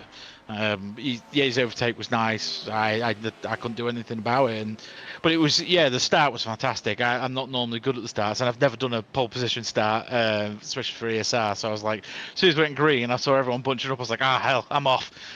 and when it rains, they're all just going to they're getting all the spray and everything, and I'm just like, oh, this is nice and clean. This is lovely. I got no spray, sunny skies. This is beautiful. And then compared to race 2, where it was like, all I can see is brake lights. It was interesting. I don't know what to say. I'm happy. I'm really happy, and I'm also really annoyed because never had a win with ESR, and I thought that was it.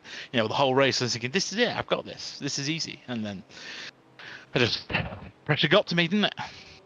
Well, the pressure may have got to you a bit at the end of race number 1, but still, in race number 2, if the pressure got to you, you didn't let it show because we saw you barrel your way through the field from a 14th place start to a 6th place finish in, including 5th, and not only picking your way past a number of drivers, but also having to beat your main rival in the championship, Ricardo Luiz Pereira, and Christopher Starsmore, who had an instance separately. I mean, you were not going to shrink away from the occasion. Just take us through the battling. We saw, I think, a 4 wide at one point. Oh yeah, God. So started off. I've not really had any experience with spray and everything because I've been at the front the first race. So started off, I'm thinking, Jesus, you can't see a thing. These poor guys back here must have had a hell for a first race, and it was punching bags. The gloves were on. Everyone was door bashing and all sorts. I was thinking, this is dangerous. And I think right at the start, somebody came across me on straight away. I think it was a bit of a racing incident. I managed to survive that.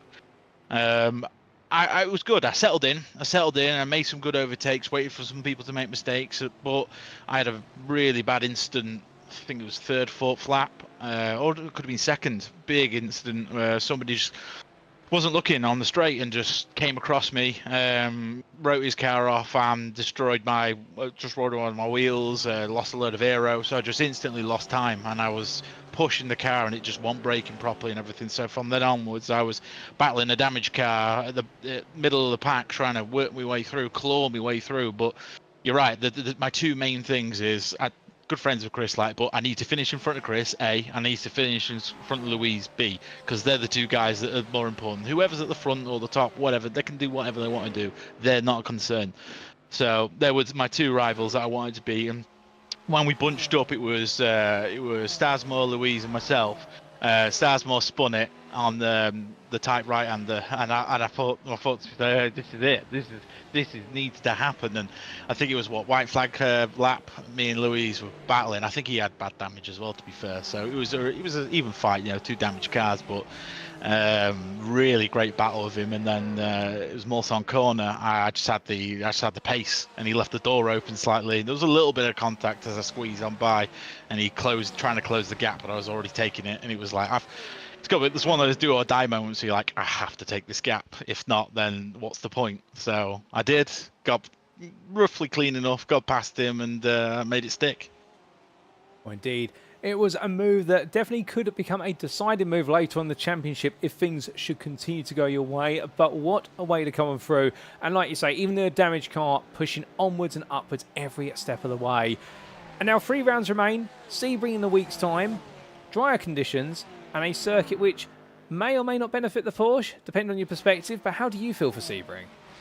Well, I absolutely love Sebring. It's a fantastic track. And I did a couple of officials this week. I won one, but the official ones, they're wet at the moment. You know what I'm like in the wet. I absolutely love it. So this is going to be dry. I just hope I don't do a repeat of Atlanta, because I have got pace in Sebring. I've done the 12-hour, done the 6-hour this year and things like that. So I do know the track quite well, but I just hope I don't do it like I did with Atlanta. Start with good pace, cook the car, and just finish towards the end. It's a bit worrying for me, but a little bit of practice and just go a bit easier. I've changed a couple of my setups as well. I think the setup I had was far too aggressive, so changed the setup up a little bit less wing and everything, so it's not scrubbing the tyres as much. And I think I should.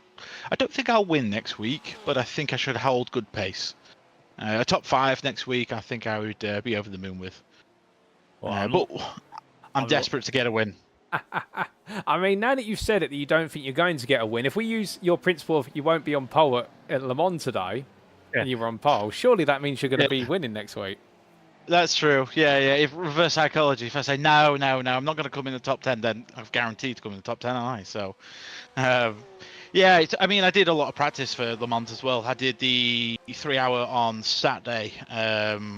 Horrendous qualified P22, but I brought it all the way back, did it solo as well. I brought it back and I finished P4 out of 57 cars, so I was pretty happy with that. And that really helped me with the practice, because that started raining as well. So I had like 2 or 3 hours of rain practice Le Mans, which is, I think, the most practice I've had all season. So if it was going to happen, it was going to happen this race, but it didn't, because I live in my mirrors apparently. Well, still, whether you live in your mirrors or not, beside the fact, a great set of results, stating some huge points versus your championship rivals, and we look forward to seeing what you can do at Sebring. But just before we do let you go, is there anybody you'd like to give a shout out or a thank you to live on the broadcast? I'd like to give a thank you to, again, the guys at Axis. Absolutely fantastic people. Really good. We sit in the chat, we talk all race, we tell each other, there's an accident ahead, watch yourself. Or, I raced with Mark that race, and we were neck and neck, and he was like, yeah, you go in front, I'll draft you and things like that, working together. Great bunch of lads. So just want to thank them for getting me involved and keeping me going and cheering me on. Well, Mathew, it's been an absolute pleasure to have you in the interview room this evening. Congratulations once again on a great set of performances. I know it wasn't the win you wanted, but surely it will come someday. But until Sebring, well, we look forward to seeing it, whether you can make the magic and the win happen there.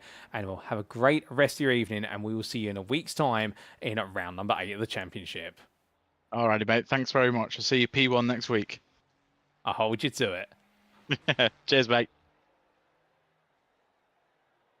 So here and there, ladies and gentlemen, from Mathew Croft. And we thought we would skip the replay footage forward there to the overtake he made on Ricardo Luiz Pereira on the final lap to take what was that 6th place finish overall and 5th place in the Premier class. Just to show you that late move, which wasn't caught on camera because our focus was a little bit further up the order.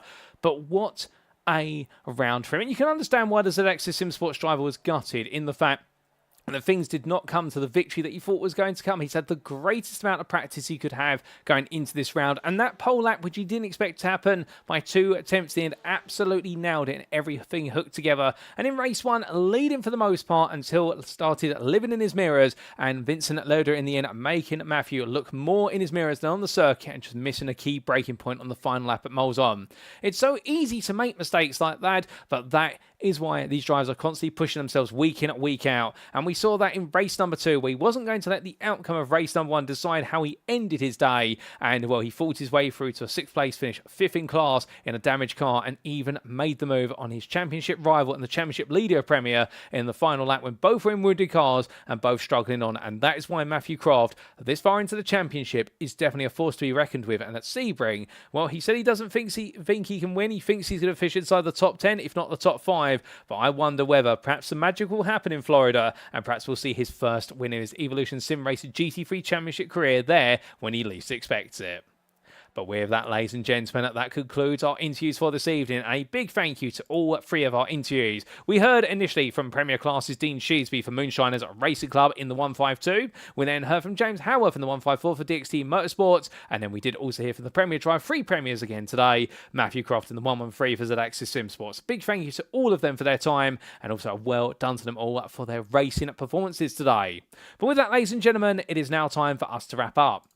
Thank you very much for watching, and if you have enjoyed the broadcast today, and perhaps you're sat there right now wanting to be on the grid either in the imminent future or a little bit later on this year, Evolution Sim Racing, well, do keep in mind we've got multiple series ongoing in parallel and plenty more to come this year on. But in terms of what's happening right now, well, of course, you've been tuning into the Thursday evening broadcast here for the Trophy AI GT3 Championship, which is in its 8th season. We've also got the ongoing on Sunday evenings on 1 week, and it's on alternating weeks, the European GT Championship, because on every other Sunday evening we do have, in collaboration with Danny Lee and GT Omega, the Danny Lee DLPC GT Omega Porsche Cup, and well, that continues to roar on strong there on Sunday evenings as well. But if you're not looking to be on the grid in a paid series, if you're looking for something a little bit more casual, we of course do have our free to join practice leagues, which do run on Tuesday evenings and Saturday afternoons, and those being in preparation for our ongoing paid series there. And indeed, there's never been a better time to be on the grid at Evolution Sim Racing than now, as we go from strength to strength over the course of 2025. And if you want to be on the grid, well, one thing we should tell you is how you can be on the grid. Well, the best way to do so is join the official Evolution Sim Racing Discord, and links to join our Discord server, they are at the bottom of the screen as you can see now. Alternatively, use the QR code presented and you won't find a friendlier place in the world of sim racing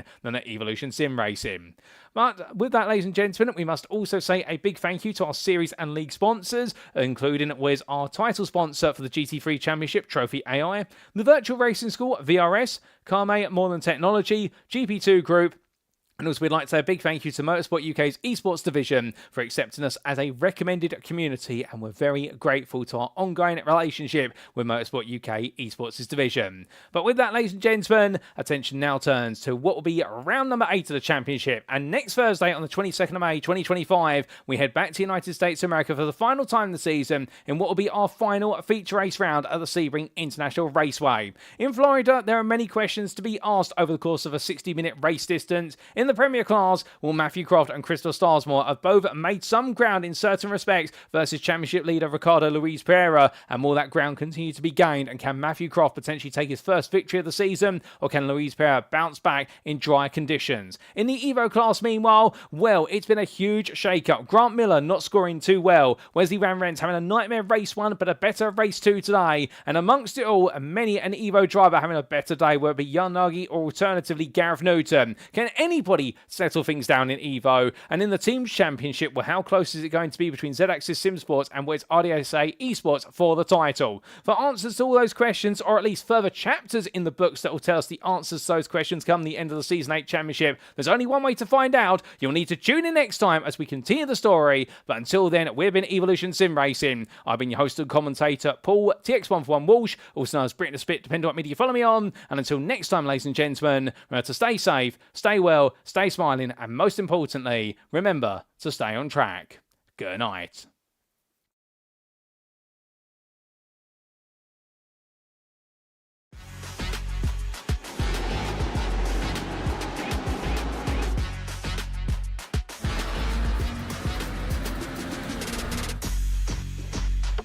For the upcoming right-hander, brake 30 meters later and ease off the pressure.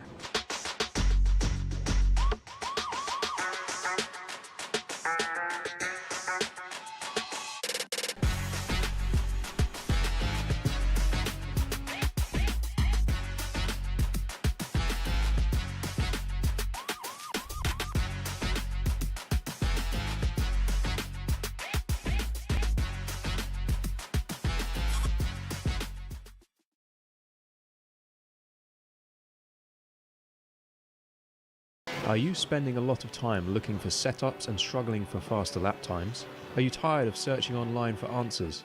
Would you like to get setups, analysis and tutorials from some of the best sim racers in the world like Raul Falla, Mitchell de Jong, Martin Krunker, Josh Rogers and many more? If so, virtualracingschool.com is the answer you've been looking for. VRS data packs provide hot laps from our professional coaches for you to analyse and replicate. They provide tutorials that walk you through the fastest laps and what the pros did to achieve the best times. And they provide the setups you need to ensure your car is competitive in both oval and road racing. If you're ready to get faster and reach more podiums sooner than later, just go to virtualracingschool.com and sign up for a free account today.